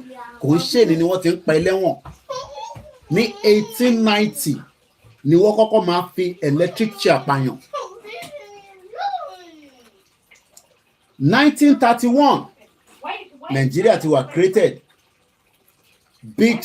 Bidibak jazz trumpet died at the age of 28. So tàbá wá àwọn ọ̀dọ́ tó ń kú lẹ́ni nísìn, kò ń ṣe ìlẹ́ máa kọ́kọ́ kú. Somebody also died in 1931. Trumpeter ni ó kú at the age of 28 for phenomia àti alcoholism. Máa mọtí o. Máa mọtí nínú Nàìjíríà tí wọ́n ní tọ́jú ẹ nígbà tó bá lọ ní kidney or heart failure. Tó bá tẹ̀ máa mú níwọ̀nba, gbogbo pàrágà tẹ̀ mú tí kò wà measured. Ó dá fún wa lóòótọ́, but ó yẹ ká ti ṣe research débi pé ó gbọ́dọ̀ mú ju quantity báyìí lọ in a day. Ó gbọ́dọ̀ mú ju quantity díẹ̀ lọ in a week.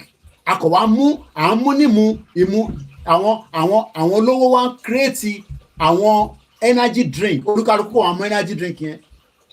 And it will freeze your heart níjọ́ kan and you will die. Ìwọ kọ́ ló máa kọ́kọ́ kú because bọ̀bọ̀ kan náà wà náà ní Bidibak jazz trumpeter ni wọ́n ní at the age of 28 years old ló kú dànù. Ọtí tó mu ti pọ̀ jù. Wọ́n tún ní kinní kan tún ṣe phenomia àti alcoholism ní 1931. Mo kí triple DRS. So people have been dying. Bàbá mi, ẹ̀gbọ́n mi, Fágbèmí too, wọ́n ní Nigeria is like a prison. Kódà prison UK gan, I prefer kí wọ́n ní prison UK than kí wọ́n máa gbénu Nigeria lọ. Wọ́n máa tọ́ ike kéré máa dùn gbájú. Most of you don't know that. Let me again ṣàlàyé kọ̀ọ̀kan. Ike kéré máa dùn oúnjẹ mẹ́ta ló ń jẹ. Ó ní access sí fruit. Ó máa ní access sí breakfast, lunch, dinner. Kódà aṣọ tó máa wọ̀ nísìn ó yàtọ̀ sí ti winter because of ẹ̀kọ́ òrùpa.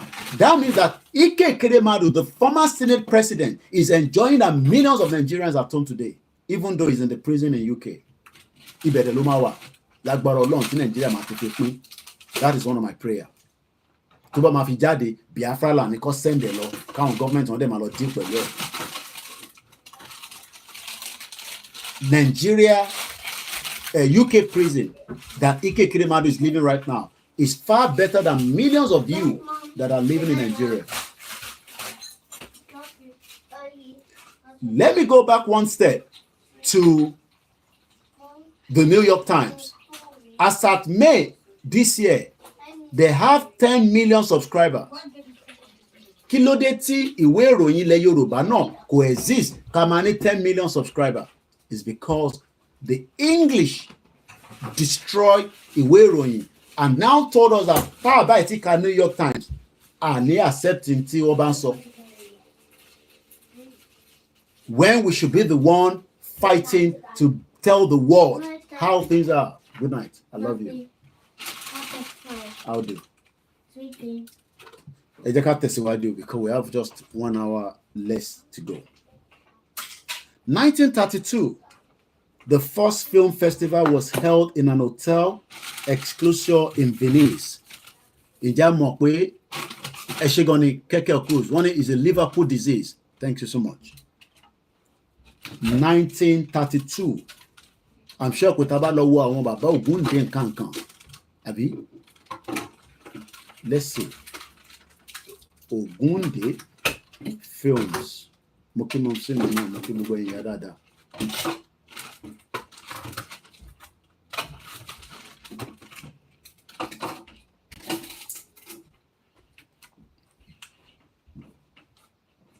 Albert Ogunde, Chief Albert Ogunde. Chief Albert Ogunde, Light was a Nigerian actor. He should not have been a Nigerian actor. He's a Yoruba actor. But because Nigeria was created, they have to call him a Nigerian actor. He's a playwright, a theater manager, a musician, who founded the first contemporary professional theatrical company in Nigeria, the African Music Research Party, in 1945, which was before the fraudulent independence. Nigeria exists. Ogunde will not be used as a Nigerian actor, a Nigerian whatever that they're calling today. It was because Nigeria has been created prior before Ogunde started his. He was born 10th of July 1916, 2 years after independence, after amalgamation. Ọdún méjì after tí wọ́n create Nigeria ní 1914, 1916 ni wọ́n bí bàbá wa Ògúndé kọ́lọ́mbà wa fọ̀run kẹ́ wọn. Ṣé wàá mọ̀ kó tó bá yẹ pé wọ́n create Nigeria, àbá máa sọ pé lẹ́ni báyìí nísìn. Chief Albert Adedeji Ogunde was a Yoruba actor, playwright, theater manager. But nígbà tí wọ́n ti yí orúkọ padà, orúkọ yẹn làwọn ní káwa náà dá padà, làwọn olóṣèlú sọ pé náà ká má dá padà. Àwa ń béèrè pé kí ló dé? Ṣebí orúkọ yẹn kọ́ ló ń jẹ́ tẹ́lẹ̀? Kí ló dé ká gbọ́dọ̀ exist pẹ̀lú orúkọ yẹn? Àwọn nínú yẹn náà dá bẹ́ẹ̀ ká wà ní wọ́n under one uniform. Olè ni wọ́n, criminals ni gbogbo wọn. Wọ́n mọ̀ pé uniform tá máa wà nínú ẹ̀ yẹn ò ní ṣoríire nínú ẹ̀. ìyá máa jẹ́ nínú ẹ̀, ó máa kú before 52 years old, economy ò ní lè rí secondary school owó ọmọ school san, gbogbo nǹkan á máa ṣẹ́, àìsàn á máa ṣẹ́, kò ní sí gbádùn fún ẹ. Fáyọ̀ṣe wá jí 6.9 billion naira. Wọ́n fa kéèsì yẹn látijọ́ yìí nísìn, bó ṣe máa fà títí tí ìwọ tó ń gbọ́ kéèsì yẹn gan. Kódà tó bá ń sọ kéèsì yẹn gan, wọ́n ní ẹ tí parí kéèsì yìí ni. That is the crime against Yoruba people. Àwọn wá ń ṣọlá, wọ́n ń ṣọ̀rọ̀, wọ́n wá náà wọ́n bá wa ṣe àwọn làwọn leaders wa. So nígbà tí wọ́n sọ̀rọ̀ nípa èèyàn kan ní pé film festival ní 1932 yẹn wọ́n ti bí bàbá Ògúndé ní 1916. Ṣé ó ń correlate? Because tá bá calculate 1931, mo ń bọ̀, ẹ jẹ́ ká minus and plus. Ẹ minus 1932 ká yọ kúrò, mo fẹ́ lọ wo age wo ni bàbá Ògúndé máa wà as at that time. 1932 minus 1916. Calculator tèmi náà dà lórí laptop mi. Let me open it. So 1932 ká yọ 1916 kúrò níbẹ̀, a fẹ́ wo ọmọ ọdún mélòó ni bàbá Ògúndé. That means pé 16 years old ni bàbá Ògúndé. That means pé probability wà pé bàbá Ògúndé ti ń ṣe film nítorí pé ẹ̀mọ̀ pé nǹkan tí ẹ bá máa ṣe bá ṣe máa ń sọ láti kékeré láti máa mọ̀.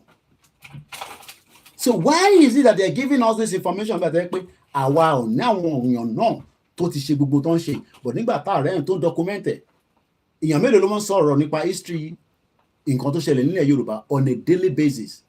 Every day tó bá dọ̀la, history tó máa fún mi lọ́la ó yàtọ̀ sí tèmi, history tí wọ́n fún mi lánàá ó yàtọ̀ sí tèmi. Kí ló dé táwa náà máa gbé history tiwa jáde nígbà tó yẹ pé a sí nínú country tiwa tó lè máa fún wa ní history yẹn on a daily basis? Because gbogbo history tó bá máa fún wa nísìn, history Nigeria la máa fún wa, and the whole project Nigeria, gbogbo history Nigeria tó tàbá náà fẹ́ mú history Nigeria lénìí, gbogbo history Nigeria kò tí tó 150 years, gbogbo kò ju 110 years old lọ. History Nigeria, bóhun ẹ̀ kó kú nípa Nigeria, bóhun ẹ̀ kó má kú, gbogbo history is less than 110 years old. The question now is, why do you want to kill yourself for something that you don't even know the background? Nígbà tó ń create Nigeria, irú ètùtù wo la mọ̀ tó ṣe, irú àdúrà wo ló ṣe sí, àwọn wo ló consult, àwọn orúmọlẹ̀ wo ló bá sọ̀rọ̀, àwọn wo ló gbé ọ̀rọ̀ orúkọ yẹn lọ bá? Because gbogbo wa ni a máa kọ́kọ́ lọ wo orúkọ ká tó sọmọ lórúkọ. O kò lè jí láàárọ̀ nígbà tó bá fẹ́ sọmọ lórúkọ kó wá lọ wọ orúkọ tí kò wọ́tẹ̀ kó wá gbé lọ́mọ yẹn lọ́wọ́, because orúkọ yẹn lọ́mọ máa pé ọmọ yẹn títí tọ́lọ́jọ́ máa fi dé. Wọ́n ní ìyá Bílíkísù, ìyá Láìwọlá, ìyá Táwàkálítù, wọ́n ṣe pé ní ìyá ọ̀bọ, ìyá mọ́ńkì, wọ́n ṣe máa pè ní ìyá snake. Àwọn kan lè máa jẹ́ bẹ́ẹ̀ o, ìrántí wọn nìyẹn, ìrántí wọ̀ ní pọ́mọ́ kan ní ìyá mọ́ńkì. Látijọ́ tẹ́ ti dáyé ẹ gbọ́ pọ́pọ́yàn kan ní ìyá mọ́ńkì ló ń lọ yẹn, tó ẹ pé ọmọ ẹ̀ mọ́ńkì ló pọ́mọ ẹ̀. Ọwá fún àwa ní orúkọ, àwa ló dá àmọ̀ tẹ́lẹ̀ torí pé gbogbo wa wà gullible, but now tí conscious mind wa ti wá ń padà, ṣé orúkọ yẹn wá value fún ìran wa? Àwọn kan ló value lọ́nà wo?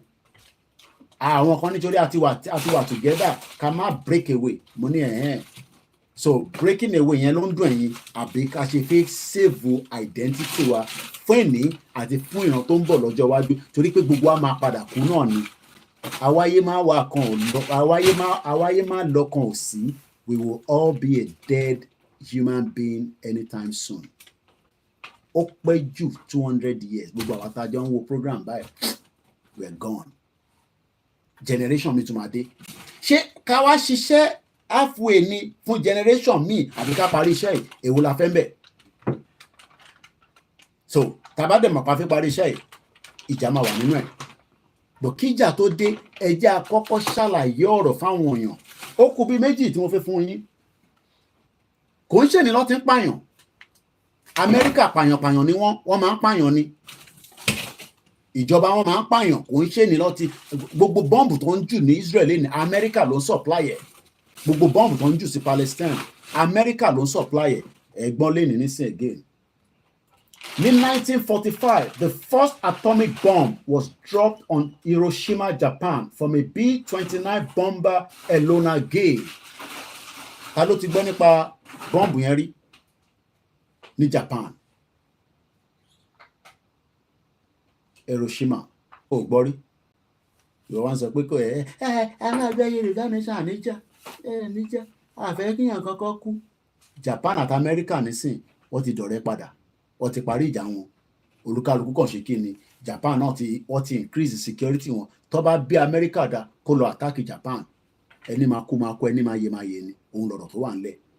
Ẹ jẹ́ káwa náà kọ́kọ́ bọ́ nínú ìdààmú, nínú wàhálà, káwa lọ build reinforce security wa fọ́jọ́ ọ̀la fún any country tó bá fi wá pa wá. Bí àní pa wọ́n, bó jẹ́ Biafra náà máa pa wọ́n, bó jẹ́ Hausa náà máa pa wọ́n, bó jẹ́ English náà máa pa gbogbo wọn dànù. But tí ìgbára yín sílẹ̀ láti jà, báwo lẹ ṣe fi wá lọ defend ara yín lọ́jọ́ iwájú? Àwọn Fúlàní wá ń kó AK-49, àwa ń pariwo wọ́n ti dé o. Torí pé àìtí mọ́ta máa ṣe nì. Nígbà tá a bá ti gbọ́n ta máa ṣe àwọnú ilé lọ pa wọ́n, a máa pa wọ́n ní àwọn Fúlàní tó ń pa wá yẹn. But àwọn politician ní no, Ìgbòho ní right láti wọnú igbó, bó olórí burúkú Ṣèyí Mákindé kò provide security fáwọn Àmọ̀tẹ́kùn, because Àmọ̀tẹ́kùn ní ìdìbọn gidi, kò ń ṣe ìbọn tó fi ń pa ẹtù tó ń gbé káàkiri yẹn, àwọn ìbọn tó yẹ pé ó ṣe máa yin kan, wàá tún ṣe fà kan sẹ́yìn, wàá ti pa dànù. Ìbọn gbàgbàgbàgbàgbàgbàgbàgbà lánàá need, bó olórí burúkú gbogbo wọn pátá wọ́n gba security vote and they kept quiet.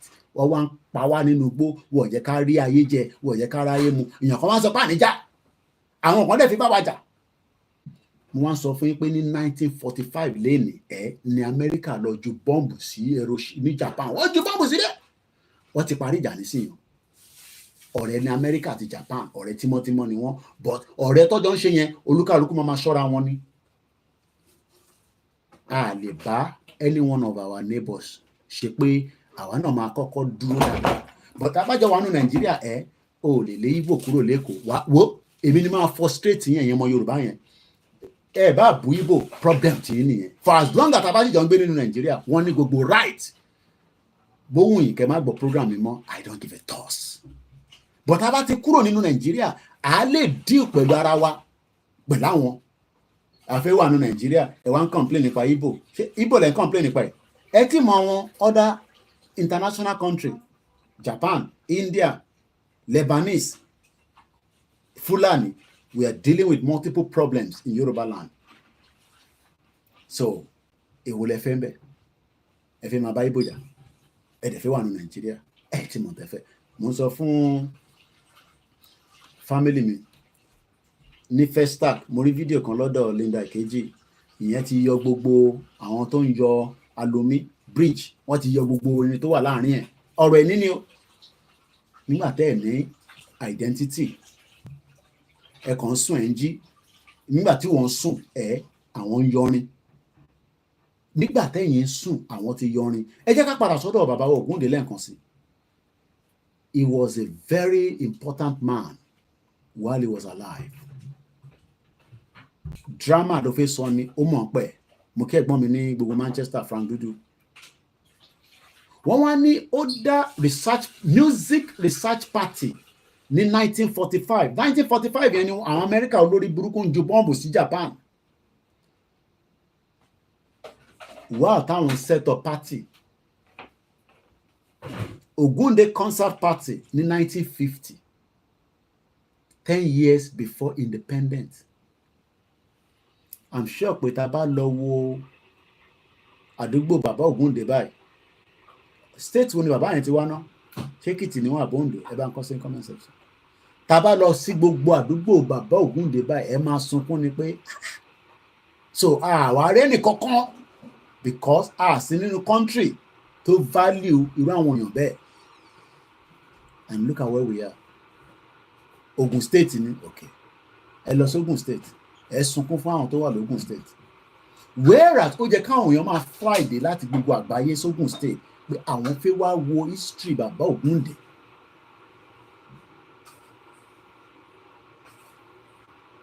And the last one tó wà nínú history today, 1962, ọdún méjì lẹ́yìn ìgbà tí wọ́n fà wá ní fake independent ẹ ṣé gan ni wọ́n ní Ogun State kódà wọ́n ní Ìjẹ̀bú ẹ ṣé gan ni Jamaica ìyẹn ni bèbí yẹn sọ fún wa pé ẹ̀yin òyìnbó orí yín ò pé rárá Jamaica gained its independence after being a British colony for over 300 years.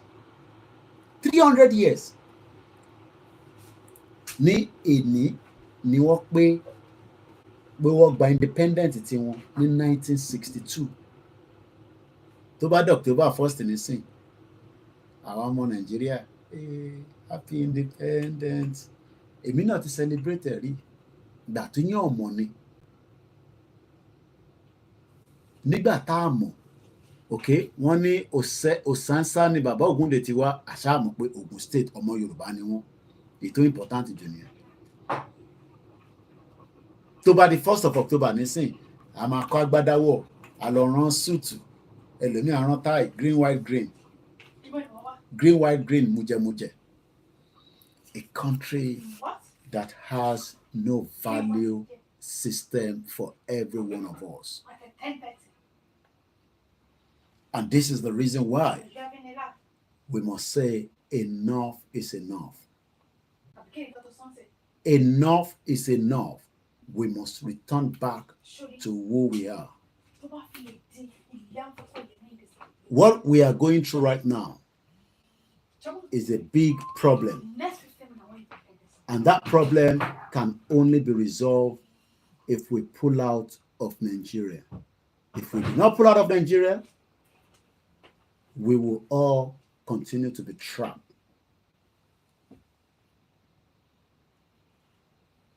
We will all continue to be trapped.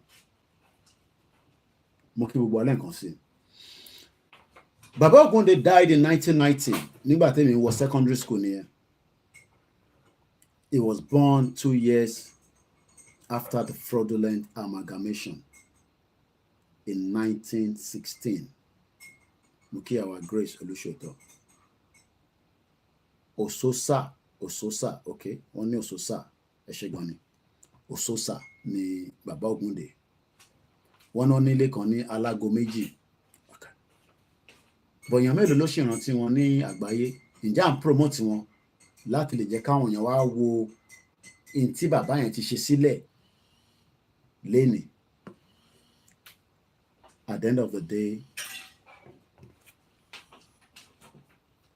yeah.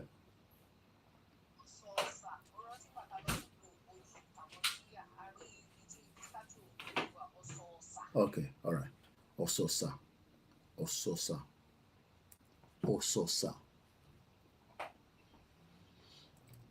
The Yoruba people are Montanilowo, and we are losing plots of what we have.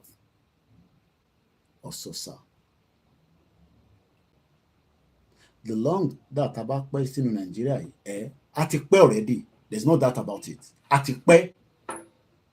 Ṣé làwọn kan wá fẹ́ ká túbọ̀ pẹ́ sí? Ẹ ṣé gan ni bẹ́ẹ̀ ni Ososa. Ká pẹ́. Already we have spent 60 years plus of a fake independence. We have spent 110 years of a fraudulent amalgamation. Ṣé kò dá ká wá put a stop? Ká wá ṣe redesign ayé wa? Ìyẹn kan tún béèrè pé tá bá gba Yorùbá nation, how do we or what are we going to gain from it? What are you gaining from Nigeria? Kí ni ẹ̀ ń gain látara Nigeria? 1 hour 29 minutes into the program.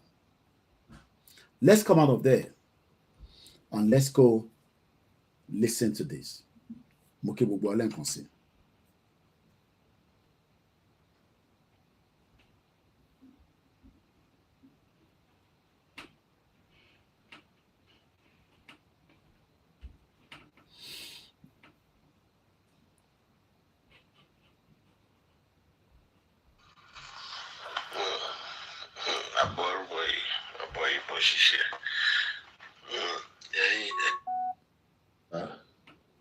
Ẹ̀yin ọmọ àlè, ẹ̀yin ọ̀dàlẹ̀ ọmọ Yorùbá, bó ṣe ń bẹ̀rẹ̀ náà ní látàrí àìwáṣẹ, láti ìgbà ìwáṣẹ tí ẹ̀yin ọmọ àlè Yorùbá kan nígbà táwọn èèyàn fẹ̀hónú hàn ẹ̀yin wèrè tẹ́ gbé gùnú jáde tẹ́ gbé òòṣà jáde tẹ́ ń ṣòro yìí ebi ń pa ẹ̀yin náà o ebi ń pa yín o ẹ wá gbé òòṣà jáde ẹ gbé gùnú kó jáde lórí ọ̀rọ̀ àwọn olórí burúkú lídà Tinubu olè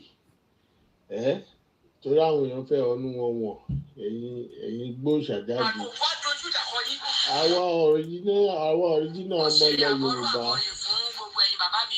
àwa ò bá support àwọn olórí burúkú fake àwọn ọ̀dàlẹ̀ ọmọ Yorùbá tó ń gbé òòṣà jáde tó ń gbé gùnú kó jáde àwọn ọ̀ríjínà ọmọ Yorùbá gidi tẹ́ pé àwa kú amúṣẹ̀ṣe lókùnkúndùn àwọn oṣọmọ àlè Yorùbá ẹ̀yin múṣẹ̀ṣe ẹ̀ ń gbòòrò jáde lórí pé àwọn èèyàn fẹ́ ọ̀nù wọn pé bí. ẹ ṣe gan ni bẹ́ẹ̀ ni Ọ̀sọ̀sà is after Òdògbólú bẹ́ẹ̀ ni mo ti rántí pé agbábẹ̀ kọjá ọ̀ṣẹ̀ àwọn update mi nísìnyí ẹ ṣe gan ni bàbá mi Balógun history kúnlẹ̀ Yorùbá bam iṣẹ́ kan fáwọn kan nìyẹn lọ́jọ́ iwájú lọ́mọ máa bá wa dọ́kúmẹ́ǹtì nǹkan báyìí ló ṣẹlẹ̀ ẹ ṣe gan ni bàbá mi Tajudeen Ọlárẹ̀wájú Ibrahim mo kí n sà mo kí Mr. Lekan Ali.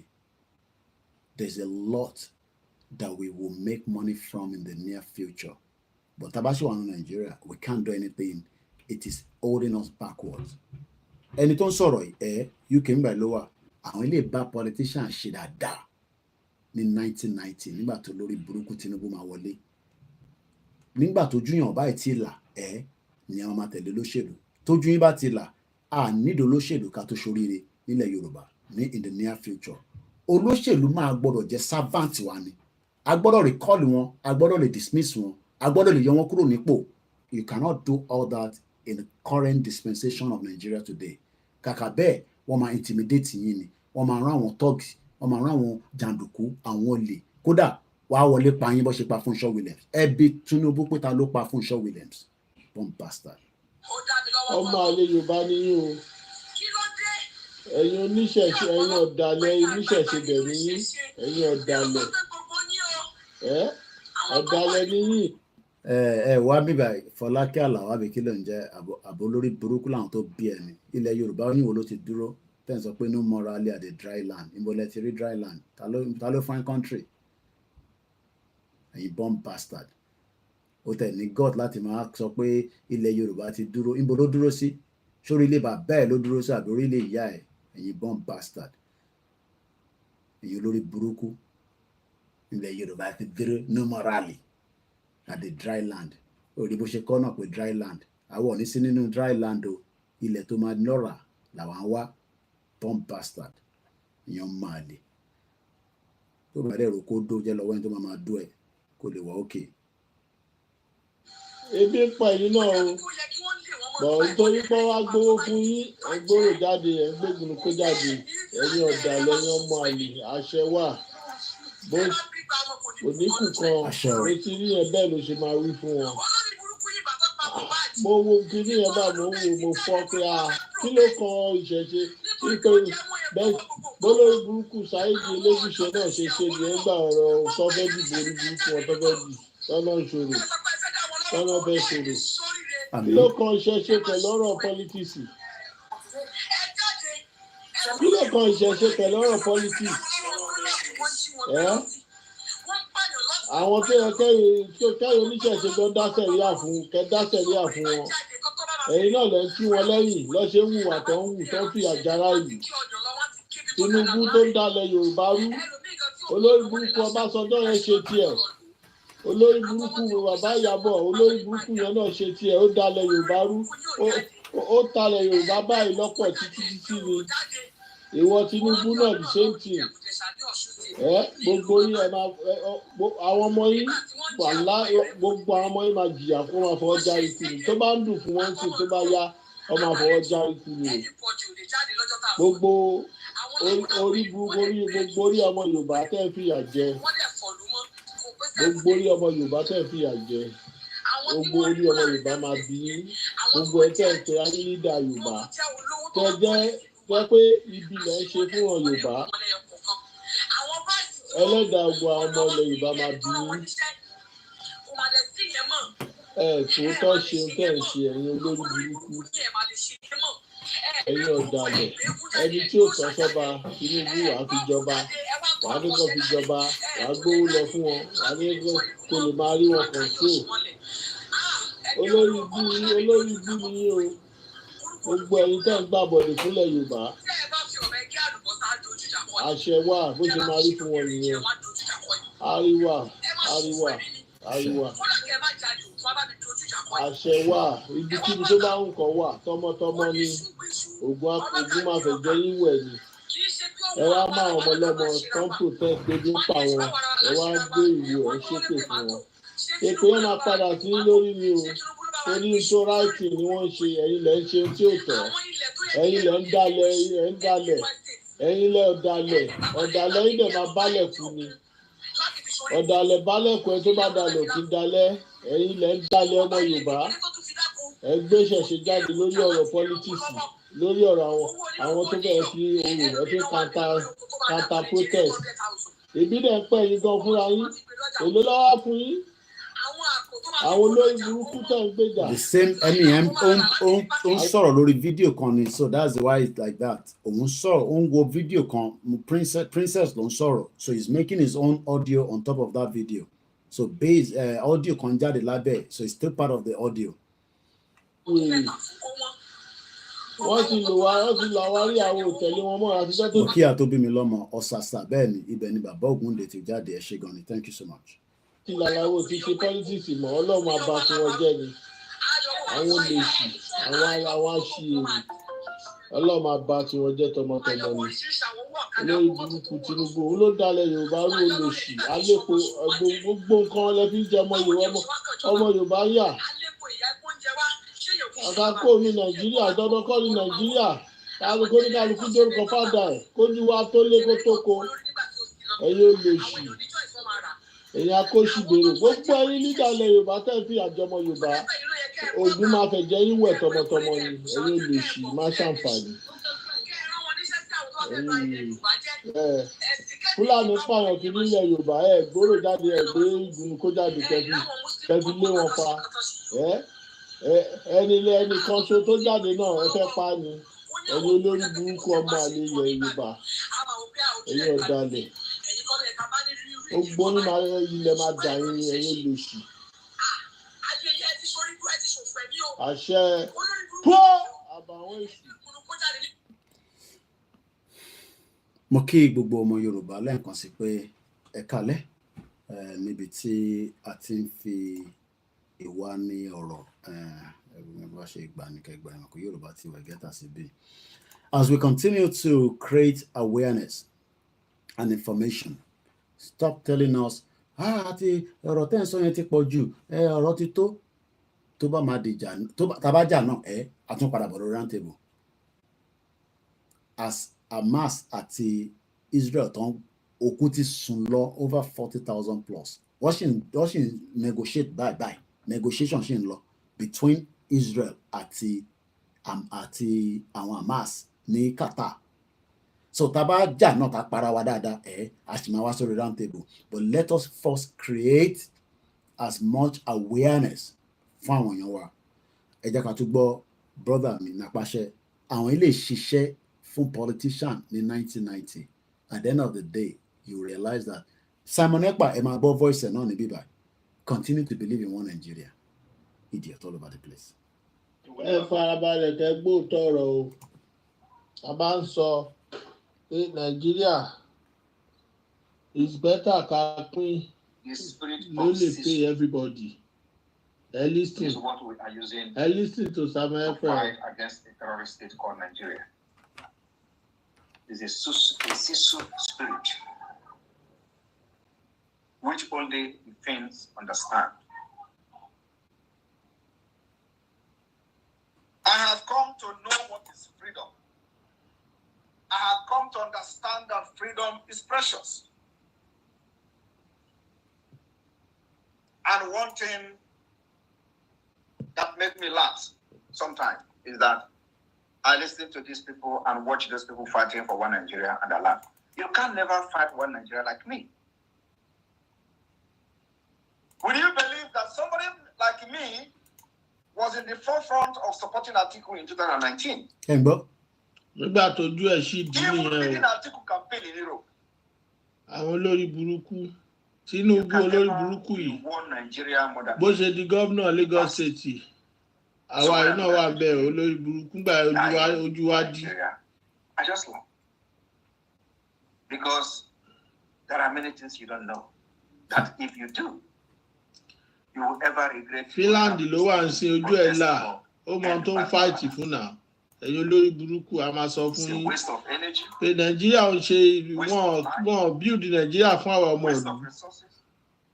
And channeling your energy to the wrong channel, which can never bring anything. Nigeria is not designed to be a better country. Okay. Nigeria was not formed to be a country where you are going to be competing. Individual competition in sport, okay. Individual competition in academics, okay. Individual competition in everything. Okay. Nigeria does not have anything to compete with anybody. And you know why? The agenda is caliphate-based agenda. In 1989, they had a conference in Abuja called Abuja Declaration. How many of these people in the state of Nigeria today, especially from the south, knows the content of Abuja Declaration of 1989? None of them. Even if they know, they think it doesn't matter. When I used this ab stimulator I found online, my friends laughed at me. But when only 30 days later I was... And that is exactly what the politicians have done. They decided to... Slave. Káà náà ti ṣe slave àwọn ọmọ yín. Gbogbo àwọn ọmọ yín máa kú mọ́ yín lójú ni. Àwọn olórí burúkú politician. Their brain in critical thinking in school. They will bring some certain things to make it form some object. From kindergarten, they will be telling them how to bring some object and make it form something to develop their critical thinking. Then, in our own. Ọ̀rọ̀ tó ń sọ ẹni bí ìjọba possible. Àwa gbogbo àwọn ọmọ wa náà la máa rí tó bá wọlé, wọ́n máa draw, wọ́n máa paint. Àwọn sọ fún àwọn ọmọ wa, put the newspaper on the floor. Àwọn ọmọ Oòduà, owó ọlọ́mọ máa paint, critical thinking. Àwa ò lè critical thinking. Gbogbo brain wa wọ́n fẹ́ kó máa fry bí òróró tó fi ń dín dòdò fún yín, àwọn òróró tó yẹ pé kò jẹ́ ká máa fi jẹun mọ́. Ẹ jẹ́ ká gbọ́ ìtókù. Mo kí gbogbo alẹ́ nǹkan sí. Nigeria, part of Nigeria. You know what they did? You know, many of you do not know why the Southeast, especially, is very, very powerful when it comes to 419. Ẹ fara balẹ̀ gbọ́ bíbá yìí o. Pé ó ń sọ ìdí tí Southeast báwa náà ṣe máa ń bẹ́ẹ̀ mi náà ṣe máa ń sọ pé Ogun State ritualist tó ń lọ lọ́wọ́lọ́wọ́ ní gbogbo ilẹ̀ Yorùbá ibẹ̀ ni ritualist pọ̀ sí jù. Presently right now, the country of you know, it was deliberately designed for you to become a criminal if you are from the Southeast. With your academic curriculum. Okay. Some of you do not understand this Makija music. Ó fẹ́ sọ̀rọ̀ nípa gọ́gọ́ yẹn. Ó fẹ́ sọ̀rọ̀ nípa ẹ̀. Mo ní láti lọ wá fídíò tó ti sọ̀rọ̀ ẹ̀ dáadáa, but ẹ jẹ́ ká gbọ́ díẹ̀ nínú ẹ̀. How many years? It is now everybody is doing gogongongo. You do not understand what the music is all about. Okay. You do not understand what is called reader. Do you know in your primary school you read reader? Many of you, do you remember what you read called reader? Do you know that everything in the reader was about tortoise? Mbe. How the tortoise was a very smart animal, or is a very smart animal. How tortoise is cheating every other animal in the animal kingdom. Okay. How tortoise will make sure that he cheats everyone and becomes successful in the animal kingdom. That was what they were teaching you in the Southeast. In your academic curriculum. Do you know why? That is the reason why you have 419 everywhere. That is the reason you see internet fraudsters everywhere from the Southeast.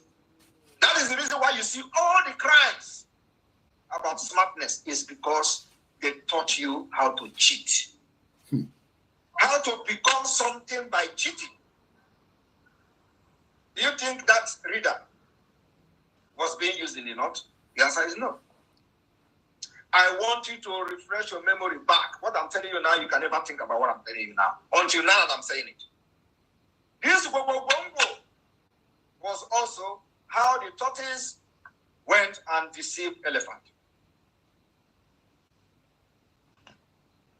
Cheated elephant and become the husband to the princess and become rich by deceiving elephant in the name of Enyina Gana Epoginazo. An elephant was asking, what did you say? Say Agaba. Now so Guadro. Meanwhile, we're done or when elephant.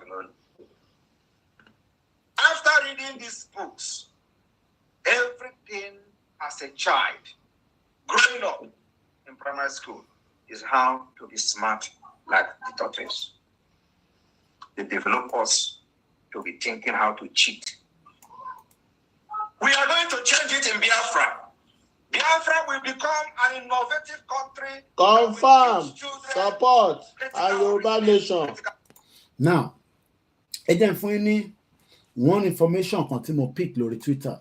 Ṣé rọ́rọ̀ tó ń sọ yìí?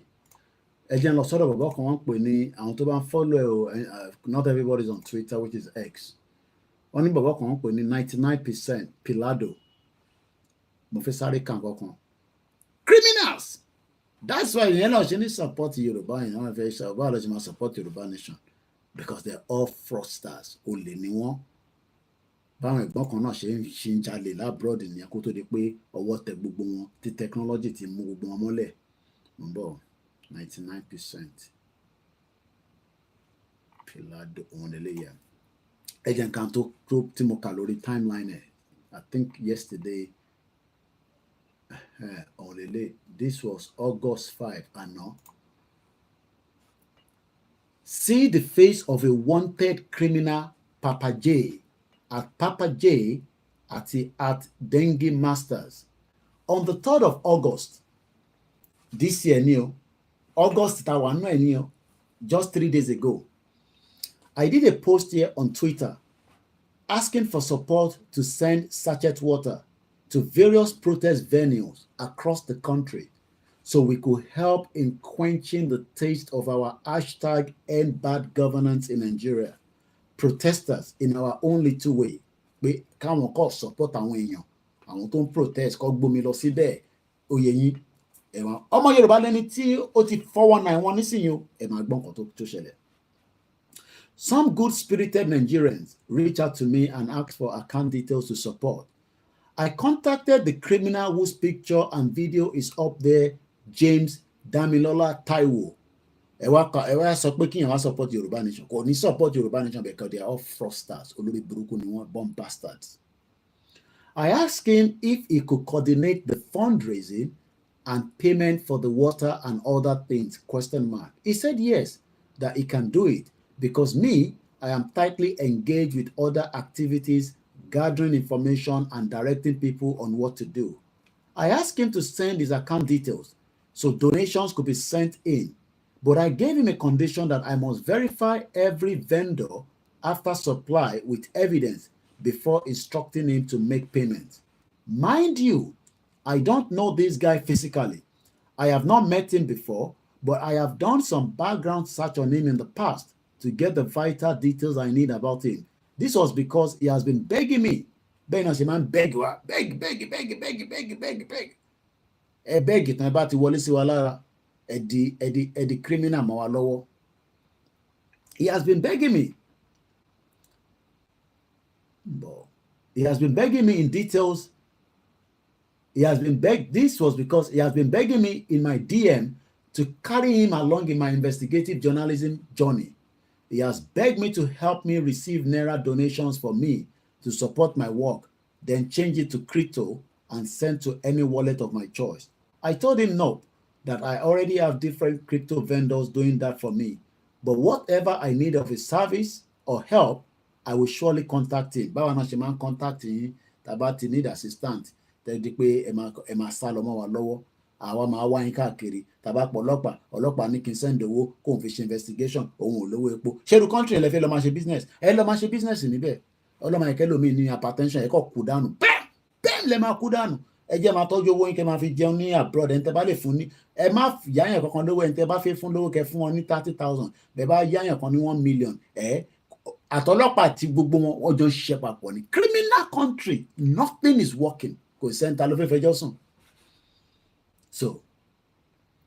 So that is how we have been chatting. So kò ń ṣe pé kò mẹ́nì ó ti ń jọ sọ̀rọ̀ tẹ́lẹ̀ ó wá di pé wọ́n ń ṣe protest tó ń lọ lọ́wọ́lọ́wọ́ protest tó ṣẹ̀ bẹ̀rẹ̀ 6 days lé ní o ìjọ kẹta tí protest bẹ̀rẹ̀ ni wọ́n ní kó raise owó kó lè máa donate omi fáwọn ibi tí wọ́n ti ń protest kí ló ṣẹlẹ̀ ìtàn ṣe pé ọ̀dàlẹ̀ máa bá lẹ́kùn gbẹ̀yìn náà ni. So that is how we have been chatting from time to time since then. So on the 3rd of August, when the protest support thing came up, I felt it would be in the best position to handle it. Since Senator John sọ̀rọ̀, ẹgbẹ́ ìrìnàjò máa ń bá wa sọ̀rọ̀, Mr. Koiki, kò sí nǹkan tẹ́ bá ní kí n ṣe mú wá ṣe o, mo máa bá fi tán yín lọ́wọ́ tán báyìí nísìn. Èèyàn kan wá ní sáà ìdẹ̀mọ̀ bọ̀tà kú. Àkútúkú ẹ̀ lọ́rùn. Èmi mo sọ bẹ́ẹ̀ kò ní da fún gbogbo ẹni tó bá sọ pé mo sọ bẹ́ẹ̀ ẹ̀ ń ṣí èrè. Tó bá yẹ kó ti pa wá dànù náà bẹ́ẹ̀ ṣe máa sọ ni. Àkútúkú ẹ̀ lọ́rùn. Tó bá tẹ́yìn lọ́rùn kẹ́ fuck off. Bẹ́ẹ̀ ni mo sọ. Àkútúkú ẹ̀ lọ́rùn ni mo sọ. Ọ̀dàlẹ̀ balẹ̀ kò ní. Ẹ̀yin mo sáà ìdẹ̀mọ̀ bọ̀tà ni. Ìbáwá la gbé jáde. Ọ̀dàlẹ̀ balẹ̀ kù. Ìwọ náà máa wò mí, ó máa bá kú ni. Bẹ́ẹ̀ ni mo sọ fún gbogbo yín. Dumb bastard. Ṣé ilé ìwádìí pé nígbà tó di ọdọ August tó di pé protest yẹn bẹ̀rẹ̀ ó wá di kódà àlàyé fún aláccount number nígbà tá a kúkú ti mọ̀ wọ́n ó send the palmpay account number pẹ̀lú orúkọ àti account number nígbà tí account details ẹ̀ jáde James Taiwo ló wà lórúkọ ẹ̀ which he now eléyìí wá bẹ̀rẹ̀ sí send account yẹn sáwọn tó máa sanwó síbẹ̀ ẹ̀rẹ̀ tí mọ̀ lẹ́sẹ̀kẹsẹ̀ gbága 10,000 gbága 50 gbága 100 owó bẹ̀rẹ̀ sí wọ account yẹn. Only I personally beg Papa J, just like púpọ̀ nù Saheed Ọmọbọ̀tà kò ń ṣọ̀rọ̀ tèmi. Mo sọ fún yín pé fáìlì ni gbogbo wọn. Koiki lẹ́yìn bá dé ní dá fún gbogbo yín. Mo páìlì gbogbo ẹni.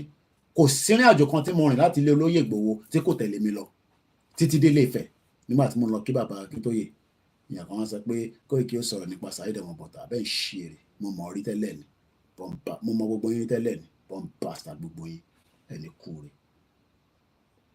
Lára bó ṣe máa ń gbogbo wọn ṣe máa ń crime wọn tó máa ń fọ́ wọn náà gbogbo wa nìyẹn àṣọ ẹ̀pẹ́ yìí náà ní wọn lọ́wọ́ tó máa fọ́ wọn náà yín àwọn náà ń bá yín kọ́lé àwọn ralẹ̀ ẹ̀ ralẹ̀ tí tẹ́ẹ̀nì gọ́ọ̀mẹ̀ntì tó máa tíjà bá di talẹ̀ máa lọ bá ẹ máa ralẹ̀ ìwọ wọn diaspora ralẹ̀ sí abroad sí Nàìjíríà tó stable àyà gbogbo yín lẹ́nu ó kù díẹ̀. Now ele bá ju àkáǹtì sáwọn àwọn Nigerian tó fẹ́ support because bàbá yẹn ní good followership lórí Twitter ó náà wá bẹ́ẹ̀ pé jọ má dojú tì mí iṣẹ́ tí mo fẹ́ gbé fún ẹ ìwọ má dojú tì mí ṣó mọ̀ pé èmi gbọ́dọ̀ fojú hàn because ele ní sàwọn ilé investigative kìíní ni wọ́n kò gbọ́dọ̀ fojú hàn ìyẹn ló ṣe need account number yẹn kan ní Nàìjíríà because tó bá lo àkáǹtì tiẹ̀ wá trace iṣẹ́ tẹ́lẹ̀ ṣe iṣẹ́ ele máa ń wọnú Àbújá lọ bá wọn mú information jáde ni kí ló dẹ̀ dé bàbá jẹ́ no bẹ̀yìn bẹ́ẹ̀ náà ṣe máa sọ ni èèyàn dáadáa ni wá o èèyàn dáadáa ni wá o. I sent his account to different person by DM and they started donating. Papa J was updating me as the donation were coming in and even though the donors were also sending me the receipt by DM to confirm their donation. After we have realized some substantial amount of money, I did a post ó wá sọ fáwọn tó ń ta omi pé ẹni tó bá lè donate tó bá lè deliver omi sí gbogbo bí tó ti ṣe protest a máa sanwó fún yín definitely àwọn èèyàn wá reach out sí Nigeria bóun dẹ̀ promise kó máa sanwó fún wọn.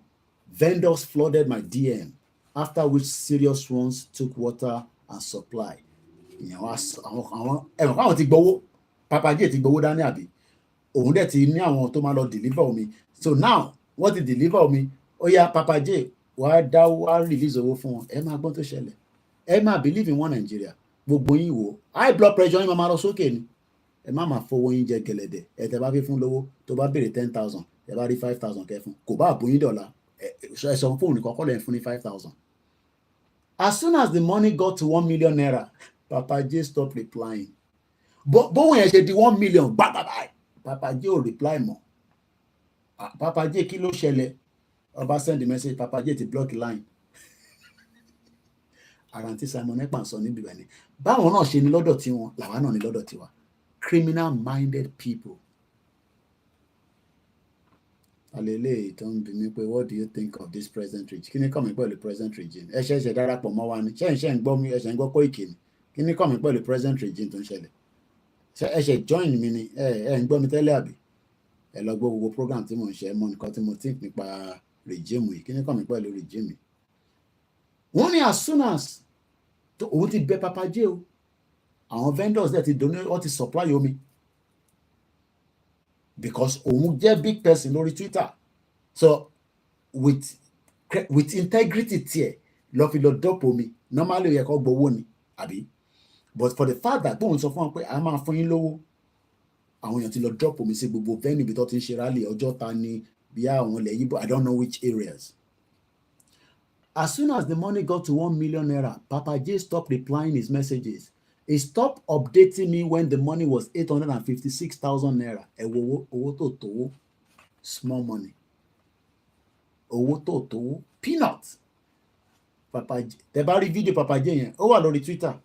Tẹ́ bá lọ sọ́dọ̀ bọ̀bọ́ tó ń jó pẹ̀lú àwọn fake aṣọ tó máa ń wọ̀, tó ń jó báyìí pẹ̀lú àwọn girls kankan. Now, òun á wonder kí ló ń ṣe Papa J? Owó òjì ò tó nǹkan. I was wondering what must have gone wrong because this young man gave me his word. Bẹ́ẹ̀ náà ṣe máa ń fáwọn náà. Bàbá Koiki, gbogbo tábà ti ní ká ṣe la máa ṣe. Ìgbowó ṣá, irúmọlẹ̀ tó ń jẹ́ táìtáì. Saheed ọmọ bọ̀tá ò ṣe jù bẹ́ẹ̀ lọ. A strong ni. Ẹ̀yin a máa sọ pé èèyàn kan kú, àkútú kú ẹ̀ lọ́rùn. Ẹ̀rọ pé olóyè stupid gbogbo wà tó ń lọ sọ́dọ̀ olóyè ni. Mo ní ẹni bá ti ṣe olóyè àti ọmọ Yorùbá ó máa bá lọ ni. Nígbà tí a camp àwọn ọmọ kan síbì kan nígbà kan, olórí burúkú ẹ̀, àkútúkú ẹ̀ lọ́rùn, bẹ́ẹ̀ ni mo sọ. Ó gbé kọ́ọ̀lù, ó ń pe Dúpẹ́ Onítìrì pé ṣé ó mọ̀ nípa tá à ń ṣe ní bíbá. Ìyẹn wá ní kí ló ń ṣe níbẹ̀? Ẹ̀rù ọmọ kankan nípa ẹ̀. Ọmọ orin àjò wọ́n dá gbogbo ẹ̀rù. Àwọn kan wá sọ pé kí ló dé táyì tí ìgbà ayé rẹ̀ bá nísìn? Ẹ máa lọ reset. Ẹ jókòó dáadáa ọ̀ǹtì tá a bá ti sọ pé òtútù yá. Ara wọn dalẹ̀ nìyẹn. Ìbọn ló bá wọn ra bọn, òun ló mọ ibi tó ti ń ra bọn, ló mọ ibi tó ti ń ra aṣọ uniform, àbí? Ẹni kó wọn ní pé Koiki ó sọ̀rọ̀ abẹ́ ń ṣe ẹ bá sọ pé mo sọ̀rọ̀ máa fún ẹ lépè, máa fún bàbá ẹ lépè àti ìyá ẹ lépè, ìbọn bastard. Ẹ̀yin mọ̀ tó èmi ni. Ẹ̀yin mọ̀ tó èmi. Ẹ̀yin mọ̀ tó mi. Evil people. Àwọn ìkà ọ̀dàlẹ̀ ọmọ Yorùbá. Àti kékeré inú wọn, àtàgbàlagbà inú wọn, àtàdé níran lórí burúkú, gbogbo wọn pátápátá. Bomb bastard all over the place. Ẹ̀yin jókòó sí abroad, ẹ jókòó sí Nàìjíríà, wọ́n ń sá oògùn káàkiri, wọ́n ń ṣe oríṣiríṣi fáwa. Àwa náà dúró dáadáa ni. Wọ́n ti là wá mọ́lẹ̀. Nìkan wá sọ pé kíní kan ó kú. Ìgbà tó wá kú kíni kí n ṣe sí òun ló máa kọ́kọ́ kú ni. Ọ̀dàlẹ̀ máa ń kú tẹ́lẹ̀ náà ni. Ọ̀dàlẹ̀ ń pẹ́ láyé. Àwọn ò gbàdúrà kó dàlẹ̀ pẹ́ láyé. Ìwọ náà tó ń dalẹ̀ lọ́wọ́lọ́wọ́ táì tí rí ẹ àpá ìtì rí ẹ báyìí nísìn ó sì ń dọ́gbọ́n bó ṣe máa kú dànù nìyẹn. Ó kúkú bẹ́tà kó má ṣe ṣódì àwọn tó ṣe Yorùbá nation nísìn àwọn bẹ́tà bí kọta bá ti débi tá à ń lọ lọ́jọ́ iwájú gbogbo àjọ máa gbádùn ẹ̀ bọ̀ má wàá dalẹ̀ kí ló ń sọ níbẹ̀ yẹn ó yá fún mu síbẹ̀ yẹn ó yá ẹ fẹ́ gbọ́n nǹkan tó ń sọ níbẹ̀ yẹn ó máa padà kú dànù ni tó bá ti kú bí ṣe máa sọ̀rọ̀ tiẹ̀ náà nísìn gbogbo yín bí ṣe máa wá sọ̀rọ̀ tiẹ̀ náà nìyẹn ìyẹn ó pè. Wọ́n nígbà tó ti kówó fẹ́lẹ̀ ọmọ Papa J ò kówó jáde mọ́ ẹ wo bó ṣe bọ́ ọmọlúàbí. Àwa sọ pé ọmọlúàbí náà ṣé Yorùbá ṣe lọ́mọlúàbí 1 million naira mo lè fi fídíò ẹ̀ wọ̀nyí ni ó lo glasses báyìí ló ń jó ní pàtí kan ìyẹn investigative journalist ìyẹn ti dig ó ti lọ kó àwọn fídíò ẹ̀ jáde pé má bẹ́ẹ̀ tátán lórí social media má bá tiẹ̀ jẹ́ pátápátá bẹ́ẹ̀ ni mo sọ bó ṣe rí gan bó ṣe rí bẹ́ẹ̀ mi náà ṣe ń bá ti Saheed jẹ́ nísìnyí ẹ̀ bó ṣe rí náà nìyẹn evidence gbọ́ àwọn onímọ̀ ní ọ̀rọ̀ tí ẹ̀kọ́ nísìnyí ìyẹn létà nìyẹn sọ pé kíní kan now bó bá pọ̀ ọlọ́pàá nísìnyí ọlọ́pàá lè ṣe kankan the whole system is corrupt that is the kind of country you want us to live in no a lè gbé nínú country bẹ́ẹ̀ yẹn ó bẹ́tà ká wà nínú society look prime minister ń sọ fáwọn muslim lè ní Koiki ìbúwọ náà ló ní ọmọ babaláwo ní ìkíni ẹ̀ ní ṣe pẹ̀lú wọ muslim lè ní ó ní àwa muslim tá à ń gbé ní UK ká má bẹ̀rù ká má fòyà ṣòro àwọn tọ́gù olórí burúkú òyìnbó tó fẹ́ ṣe jàmbá fún yín a máa dí pẹ̀lú gbogbo wọn irú country tí mo fẹ́ nìyẹn I want a country where the Yoruba government can defend and protect us. Kò ń ṣe ìta ń sọ fún Sanwó-Olú nísìnyí pé wọ́n pa wá. Ó ní níbo ló ti pa yín? Bàbá wọ́n ń pa wá gbogbo wọn dákẹ́. Wọ́n ṣe bí bàtà ẹ pé wọ́n ò tẹ ẹ̀gbọ́n kan tó ń ṣẹlẹ̀ rárá. Papa J òun lè lè nísìnyí. Just 1 million naira ó bà ọmọlúàbí ẹ̀jẹ̀ lórí social media. 1 million naira owó yàn pé 5 million no. Now àwọn èèyàn wọ́n ti lọ drop omi eléyìí nísìnyí wá Papa J release owó ká tẹ̀ sanwó fáwọn tó lọ drop omi ẹ wá rí i pé reason tí a ti ṣe business in Nigeria ó difficult because we don't know who you are. Ìyẹn kan wá ní Koiki ẹ̀ bá mi polówó ọjà mi èmi ò lè polówó ọjà o because mo ò mú ẹ rí mo ò mú ẹ rí torí gbà tí bá polówó ọjà táwọn diaspora bá kọ́wọ́ síbẹ̀ tó di pé gẹ́lẹ́m tó gba 1 million torí pé lójú tiẹ̀ 1 million yẹn is a big money. You can see why we must create awareness. Ọ̀rọ̀ ilé tí mo sọ àná ni bàbá ìpósítẹ̀ o Papa J orí tó wọ glasses tó ń dún Papa J criminals ẹ̀yin tẹ́ wá jọ ọmọlúàbí yín tẹ́ ń sacrifice ní kankan ẹ má bọmọlúàbí yẹn jẹ́ ẹ má bàjẹ́ ẹ̀yin ẹ dìímú torí pé kò ní easy lóòótọ́ bẹ́ẹ̀ má bọmọlúàbí yẹn jẹ́ ẹ má jẹ́ kó tàn yín kó fún yín ní tó nǹkan ìyẹn máa ṣe sọ fún wọn pé àwa ń ṣe àwọn bàbá Adéníran olòṣì tó nígbà tó ń gbọ́ kinní kan ìgbẹ́ gbọ̀n mo mọ reason tó ṣe kú sí tọ́ílẹ̀tì gan sef torí àwọn ìbẹ̀rẹ̀ they don't have to be existing àwọn ayílóge gbogbo wọn bẹ́ẹ̀ wọ́n sì máa jáde àṣìtú láwọn tó ń bọ̀ so àwa náà dẹ̀ ń dúró dè wọ́n. So what am I trying to say before we go tonight? Ẹ wo comment àwọn èèyàn sọ you don't see am you see am so Maurice Moyin over very popular is a big boy lórí Twitter big boy gidi is into farming and all that ó máa ń support àwọn èèyàn gan ó ní you see am tá a bá sọ fún yín pé a lè ran àwọn èèyàn lọ́wọ́ nísìn ẹ máa bú àwa influencer can you blame them? Èèyàn kò gba 1 million ó ti jápa mo kí ẹ just reason when 1 million should have been a 1 billion fún Papa J yẹn ṣé irú Papa J yẹn nísìn ni máa sọ pé mo fẹ́ bá ṣe business ní Nàìjíríà ta ni máa fẹjọ́ sùn ọlọ́pàá kò sí nǹkan kan tó máa ṣe lọ́ọ̀yà kò sí nǹkan kan tó máa ṣe gbogbo àwa wà mọ́kì. That is the kind of country that you want me to live with. When the country that I'm living right now is innovative, láti inú ilé mi tó bá fi gbé mo ṣẹ́ wàá mọ̀ tó máa ṣe èmi náà dẹ̀ mọ̀ tí máa ṣe àjọ máa gbígbèsè. We can't live no more. Ilé wa ni na why people no dey help people online be this o. They come to you all begging with very polite manner. Once you send them money, bam, ó ti lọ. Ẹ mọ iye tí Saheed ọmọ bọ̀tá jẹ lára wa. Going to Nigeria in 2021, máa fi yẹn lẹ́fọ̀ọ́jọ́ mi. Nǹkan tí mo prepare fún Saheed. Èmi ò plan pé mi lọ sọ́dọ̀ olóyè Ìgbòho. Ìgbà tí mo dọ́dọ̀ Ìgbòho tí mo ka lọ̀rọ̀ sílẹ̀ ní Ìgbòho ni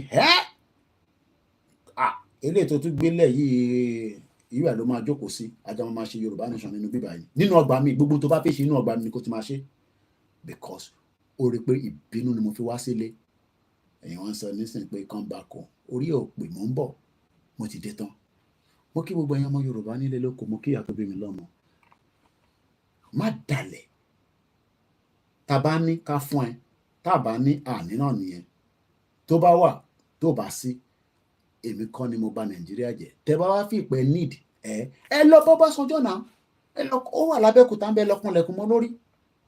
Ẹ lọ bá gbogbo àwọn 419 politicians àtàwọn leaders yìí. Àwa Yorùbá tájọ́ ń ṣe Yorùbá ẹ má lọ máa bá wa nínú DM torí pé gbogbo wa ti jọ ń ṣe Yorùbá nation kẹ wá fi kó problem yìí bá wa lọ́rùn. No, we have problem that we are dealing with before ká tó bẹ̀rẹ̀ Yorùbá nation. So kí n fi family tèmi sílẹ̀ torí pé mo fẹ́ support wọn. No. So mo kí gbogbo wa lẹ́ẹ̀kan sí. That is the awareness for tonight. I hope you've picked one or two things. We've talked about so many areas, and we can only say that awareness must continue. But one thing is, the fight for Yoruba nation will be heavy, will be bloody. I can tell you that. Ó máa wà bloody gan. Àfi táwọn olóṣèlú tó bá come back home. Àwọn gangan ni wọ́n ń da ìrìn àjò irú. Kò ń ṣe mi àtẹ̀yìn kílẹ̀ wà ní lọ́wọ́. Ṣáwà tá jọ ń struggle. These are the people that are holding on, to the reason why Yoruba ò tí gbéra. Because wọ́n dúró de Aṣíwájú Bọ́lá Tinubu tó máa fún wọn ní go ahead. And Tinubu is not going to give anybody go ahead. But right now, Tinubu himself is on real fire. Moki Babami Mubarak. Nigeria is not one, let us divide it. Moki gbogbo alẹ́ nǹkan sí pé Oòduà gbé wa kò ní gbé ọ̀dàlẹ̀. Kọ́lọ́n fọ́run kẹ́ bàbá wa lẹ́ǹkan sí Abat Ogunde. Àwọn èèyàn nìyẹn. History will remember each one of them for the role that they've played. Àyìnlá Ọmọwúrà gbogbo àwọn bẹ́ẹ̀ bẹ́ẹ̀ lọ. Àwọn tó yẹ ká máa design gbogbo studio tó yẹ pé àwọn èèyàn máa ṣe bí wọ́n fi studio kan wọ̀nyí. A reporter mo ráyè show because wọ́n jẹ́ ká camera wọn kankan. Àwọn èèyàn sanwó lọ wo a reporter studio. There's a lot of money to be made. Kò ń ṣe pé Papa J 1 million ó ti sá lọ. Tí diaspora bá rán wọn ṣẹ́ bẹ́ẹ̀ náà bá rán wọn ṣẹ́ vice versa náà ni o. Ara àwọn tó ń gbá wọn ara ilé náà kéèsì oríṣiríṣi ṣé wọn àwájú mi ò tá à ń dí pẹ̀lú àwọn ní COS fún wọn ní £10,000 ó di gbẹ́gẹ́. Mr. Koiki ẹ bá wa pẹ́ ní kí kò sí a send owó sí wọn náà máa bá wa ṣe COS wọ́n ti gba £14,000 lọ́wọ́ wa a dẹ̀ ti pè wọ́n títí wọ́n fún wa lówó àárín kankan. Ẹ má yẹ ká máa ṣe yẹn.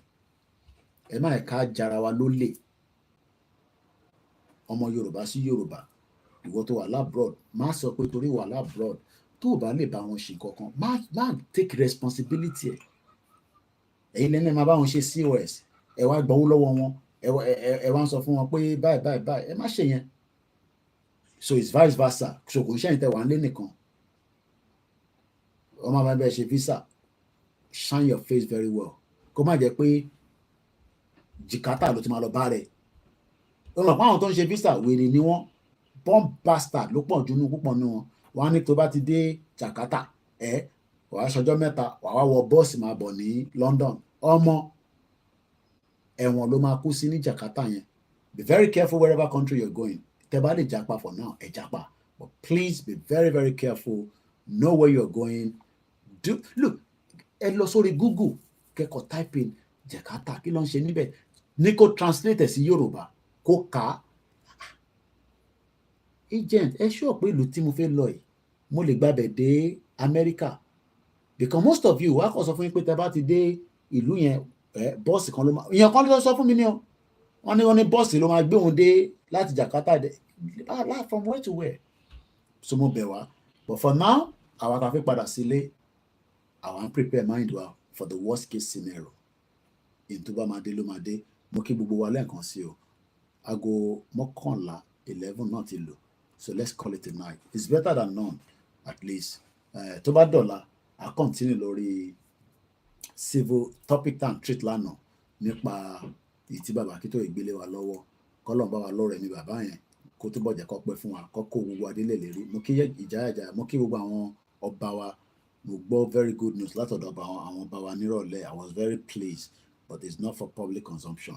But mo kí gbogbo wọn they're working quietly and that is exactly what we want. Wọ́n ní tíṣẹ́ bá ti délẹ̀ la lè present it. So but for now I got a great news from them this afternoon from our team on the ground. So a máa bọ́ nínú ìdààmú tí British kó wa sínú ẹ̀. So àwọn lè máa gbádùn kí a máa jà wọn tiwa. Mo kí brother mi Ìdòwú Samuel mo kí Mr. Adeniyi ẹ̀yin tẹ́ wá sọ pé Koiki àfẹ́ Yorùbá nation òkè kí lẹ fẹ́ ẹ fẹ́ working Nigeria ó dà Tinubu á fún yín ní working Nigeria Ọlọ́run á jẹ́ kó rí ṣe fún yín bọ̀ tó bá wá lọ tán kí ló máa ṣẹlẹ̀ bẹ́ẹ̀ ni wọ́n fi wọ bus láti Jakarta wá sí London mo kí àròlé Odùduwà. So that is about it. I gotta go now. Yawa Grace Olúṣòótọ́ ẹ má bínú mo lè join in prayer in orí body díẹ̀ bọ̀ adúpẹ́ fọlọ́run ṣá pé body yẹn ti wọ́n ti ṣẹ́ mọ́lẹ̀ díẹ̀. So that is how far I can go. We'll catch up again tomorrow. Kẹ́kẹ́ of course mo kí ẹ bá máa pín ètò wa ẹ̀bẹ̀ ṣe wá ń pín yẹn fún wa lówó yẹn ló máa ń yà mí lẹ́nu ẹ̀ ń bá mi jà ni àbá wa jà ẹ support wa ẹ rí i pé bùkátà pọ̀ oríṣiríṣi demand àwa náà tá a bá lè ṣe náà la máa ṣe. So you know we can't do everything. But this is what I can do to save the humanity of Yoruba people. So on that note, mo kí àwọn Koikimedia backup team. October. Àwọn kan béèrè pé bọ́ Koiki kí lẹ fẹ́ ṣe Yorùbá rally ní London fún. Ẹ má worry nípa yẹn. Ẹ jẹ́ káwa sì ṣe ná. Ká kàn fi create awareness. Àbí let's do it. Ẹ má listen sáwọn kan tán ní ìwé kan tó wá lẹ́ǹkan àwọn ti gba Dry Nation. Níbo lẹ gbà sí? Ìbọn bastard. Àwọn èèyàn tí mọ̀ táwọn fẹ́ Wálé Àlì a máa ṣe rally ó jẹ́ wá cover Ìgbòho àbí o lè lọ́lé Ìgbòho tí wàá kẹ́ London ó jẹ́ wá cover Ìgbòho triple DRS ó dàrọ̀ ọ̀rọ̀ yẹn lọ́nà sàn jẹ́ gbogbo wa lọ sùn torí iṣẹ́ wà lọ́la fún àwọn kan àwọn táàdẹ̀ lọ́bi iṣẹ́ náà táà ní iṣẹ́ àbí ká lọ relax ẹgbẹ́ ìyàwó wa Yorùbá nation no going back mo kí gbogbo wa lẹ́ǹkan sí o Babátúndé Ọwáṣẹ́yẹ mo kí gbogbo wa ní gbogbo ilẹ̀ Yorùbá pátápátá ẹ má kíyàn kan sọ fún yín pé kò ní bọ́ sí Ọlọ́run ló mọ̀gbà tó máa bọ́ sí wòlíì ló mọ̀gbà tó máa bọ́ sí gbogbo ẹ̀ máa bọ́ sí ìgbà tó máa bọ́ sí yẹn àwọn olóṣèlú gan mọ́nítọ̀ báyìí wọ́n kàn fi ń jówó ni and we will get there.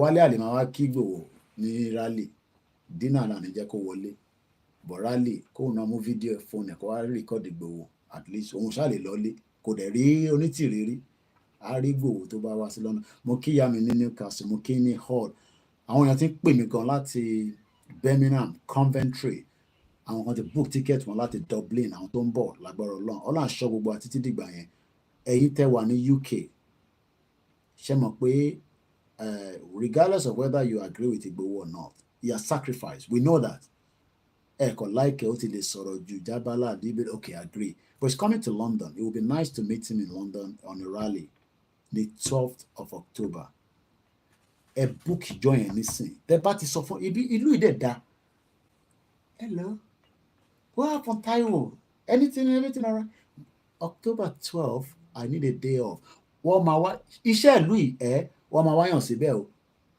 ẹ book ẹ̀ àǹtí mi kan ní òun ti tètè book ìtọ̀dọ̀ tòun ẹ book ibiṣẹ́ ẹ book ìjọ yẹn Saturday ẹ fi ìjọ yẹn lẹ̀ fún Ìgbòho fún sacrifice tó ti ṣe fún wa tí kò bá tẹ̀ ìwádìí wá ní ṣèmí mọ̀ tí kò dẹ̀ ti sọ bẹ́ẹ̀ ẹ jẹ́ ká tẹ̀ book ìjọ yẹn fún kò cost you anything you're not buying a ticket to go home all you're gonna need is just máa ṣe fídíò kan ní hopefully ní weekend how you will get to the venue tàti máa gbéra ní BBC Oxford Circus Central Line ẹ̀yin tẹ́ ń bọ̀ láti South East bus 436 ó máa já yín sílẹ̀ ní Oxford Circus bus 436 yẹn ló ń lọ sí Shepherd's Bush tẹ́ bá ti wọ̀ láti òkè lọ́hùn ẹ̀yin tẹ́ ń bọ̀ láti North London bus 73 ẹ̀yin tẹ́ ń bọ̀ láti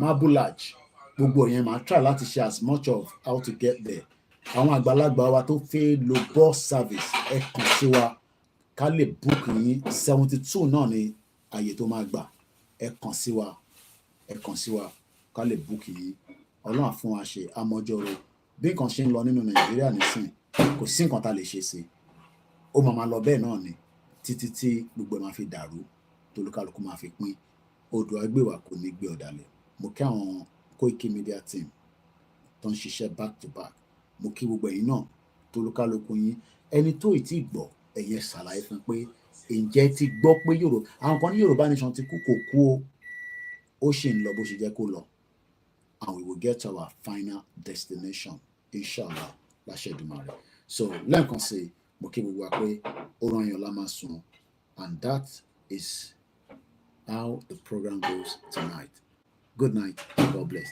Iṣẹ́ wa fúnlẹ̀ wa, forílẹ̀ ibi wa, kàgbéga, kàgbéga, kàgbéga fàlérí. Ìgbàgbọ́ wa ni pé láti bẹ̀rù làbọ̀ mọ́, ká ṣiṣẹ́, ká ṣiṣẹ́, ká ṣiṣẹ́, ká jọlá. Ìṣọ̀kan àtòmìnira ní kẹ́jẹ́ ká máa lépa. Ìtẹ̀síwájú fọ̀pọ̀ ire àtòhun tó dára. Ọmọ Oòduà dìde, ìwọ ni ìmọ́lẹ̀ ògo adúláwọ̀. Thank you so much, everyone, and have a very good night. Bye for now. Ó dàárọ̀.